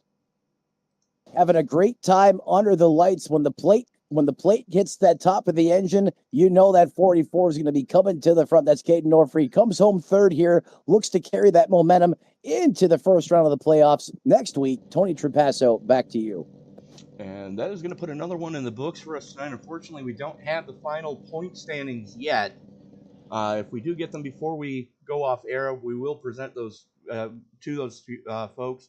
Aaron Matthews, Chad Sullivan, Caden Ofrey. We just spoke to those three gentlemen. Randy Mullins, I believe, pointed his way in. Justin Belmonte, Jeff Carson, I believe, pointed their ways in as well. Kyle Holden does have a couple of wins on the season, so he is in. John Binder. Excuse me. John Binder, I'm not sure yet, as we are still waiting on those points to get posted here from tonight. But he comes home in 8th, one of the strongest finishes he's had all season after not getting completely annihilated for once. Hunter Carmichael does have a win on the season. He is in. Paul Whitley, I believe, is out. Wayne Bowen, I believe, is out. Nick King, I'm not sure. I know Barry Sanders in 13th is in on points. Matt Mackin out. Jameson Middlemas out. Chris Davis out. And Nick Atwood out. Being Davis the final is car. in. Hold on. Let me see if we got something here. Nope, still don't have them. And Nick Atwood rounding out the top half of the field and the lead lap cars. Matt? Oh, thank you, Tony. I thought that's what we were doing. Let me change my screen up here just so we can bring you the rest of the results. And Shane Running out Davis. the top. Go ahead. Thank you, Tony. Shane Davis brings it home on P18. 19th belongs to the 8 of Warren Young. 20th through top 20, that's going to be Jeffrey Taylor. 21st belongs to Brandon Bikey, a.k.a. Hulkamania. 22nd, Derek Jacobs. George Smeets, Ryan Huff, Stephen Gibson, that's the top 25. Darren Mullins, Tim Wortman Jr., Paul Gallimore, Darren Mills, and Chris Spear. That's the top 30. 32nd belongs to Kendall Ravon. Robbie Justice comes home 33rd. Ed Broyles Jr. rounds out the 34 drivers that took the green flag tonight, Tony. Absolutely. As we are still waiting on those final point standings, we will have those for you going into next week. As Barry Sanders still congratulating his guys right now. And I don't blame I don't blame the boss man for doing that. As they've got, I'm not 100% sure, but I believe they've got 4 cars into the playoffs. Yeah, I think they all made the playoffs. Aaron Matthews was the guy on the outside looking in, and man, did he show up big tonight when it counted, Tony. Yes, what a huge Aaron win. Matthews and Warren Young both getting the 2 final transfer spots. And I still don't have the rest of them. I deeply apologize, folks, but we will have those before we go live next week, and we will present who is your playoff contenders as we go to the Lady in Black, Darlington. And Matt, the track too tough to tame because let's face it, the lady can be a bitch at times. I can give it to the rundown for you real quick, boys, if you want on the playoffs. Barry Sanders joining us in the live chat right now. Yeah, give it to us, boss man. All right, let me get it pulled up here. We know Shane Davis being your regular points champion correct after just taking the green flag tonight. Yep, if you pull up the playoff standings that I posted today, the only thing that's going to change is Aaron jumped into that 16th spot. He'll actually jump over. He'll jump up to 15th, the 15th position, starting the playoffs with a win. So he'll be tied with Warren, Chris, Darren. So you'll have Kenny Capola going to be your number 1 seed, basically. Okay, hold on one second for me here, because I'm going to pull that graphic up for us right now. Yeah, okay. I am uploading the points to get the regular season as we speak. Okay. But I can go through most of it for you real quick, just so everybody knows who's in. Kenny Capola, Kyle Holden, Shane Davis, Hunter Carmichael, all 4 of those guys in with wins. Yep, Belmonte's got 3 wins. He's in. Chris Davis won at Auto Club. I'll be in on points. Randy won at Richmond. Right. Wayne won at Nashville, I do believe. Chad Sullivan is actually in. I was trying to get to you earlier when you were talking to him. He won Daytona 500, basically. Yep.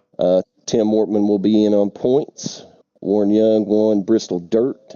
Chris Spear won Dover. Darren Mills won Atlanta. And Bender will be in on points. And Aaron won tonight, so he will be in after winning Daytona this evening. So that'll be your Matthews 16. in, King out. Correct. That's the only change. Well, it's a tough break for the whole 4 team, but Barry, you've got to be real proud of your guys. As I'm looking right now, I'm counting 4 from your team, and 5 from Beast Mode. Yep, I believe so. I think That's you got that's what I'm looking at right now. Kenny, Shane, Wayne is Beast Mode. Chris is Beast Mode. Tim is Beast Mode. Tim, Justin, and oh no, that's Warrior Racing. I'm sorry. Tim, Justin, and Chris Spear are Warrior Racing. Nick was Warrior Racing. Darren Mills is part of Bad Boy, so we got Darren, Warren, me, and Hunter, and Aaron. So, all right. And Chad can be considered an affiliate, I guess you would say. Right. I'm getting especially ready to after what he in, did tonight. He's kind of the reason why Aaron Matthews is in. Right. Let's face it, it was because Sullivan was pushing on him the entirety of that overtime segment that we went through. Once Aaron won stage 2, because him and Nick were tied going into stage 2. Aaron tied it with the stage win, and Nick didn't get any points in the stage. So Aaron tied him there because he was 10 points back. Mm-hmm. And then when he won stage 2, he went 10 points up because Nick unfortunately had some issues early on, I believe. So Aaron at that point just really needed to hold that 10-point lead, but he finished it off in grand fashion. Punched his ticket with a win. And, Barry, we've already talked to the guys that finished on the podium here tonight. We go to the Lady in Black, and, you're starting this playoff run with virtually no bonus points. Yep, I'll have 9, basically. Yeah. So none. So that's okay. We got some good tracks coming up that I really like. So Darlington's been a good track for me, as well as Kansas. Bristol I can't figure out. So hopefully we can do something in the first 2 races. Try to get in victory lane. I know a lot of these guys put in a lot of work to do this stuff, way more than I do. So we'll just see where we end up. So just going to try to run consistent, try to get to the front, and try to move on to the round of 12 as quickly as possible. Awesome. Barry, again, congratulations on pointing your way in. Best of luck to you next week at the Lady in Black. Absolutely, guys. Don't just want to help you out with the bring the playoff lady picture. some flowers. I know, right? She's going to need them. Be a lot of stripes. Well, if you don't give her flowers, she's going to send some to your grave with you, because she does not like not getting flowers. I found flowers that out and way. cougar bait. Yes, yep, absolutely. And I do want to congratulate Shane on the regular season championship as well. So big feat for him this year. Last year Shane was struggling a little bit early on, but he's came a long way. Him and his brother Chris both. They started out with us last season a little late, and they come on strong, and they've been really, really good ever since. So big shout out to Shane for winning the regular season title. Absolutely. Well, we got you here, Barry. I want to congratulate you on the 2 best paint schemes of the night, although I would have given Hunter Carmichael the paint scheme you ran instead. Well, we after the last race, we decided we started calling him Russ Wheeler for some reason. So I painted that up for him real quick. It was a sharp looking paint scheme, and it made my night, my friend. And so did the paint scheme you ran this evening. Reppin' Dale Senior, and apparently some seniors' magic wore off on you as you had a good finish here this evening. Best of luck to you next week as we head into Dover. That is going to do it for us tonight, ladies and gentlemen. Thank you so much for making us a part of your Wednesday evening. Be sure to hit that subscribe button, turn on bell notifications. Don't forget to like these videos. It really does help share them around the YouTube algorithm. He's Matt Metler. I'm Tony Trapasser. Ladies and gentlemen, until we get a chance to meet again. And as you walk down the road of life this week, do me a huge favor. Don't play in traffic. Don't play in traffic. Good night and God bless.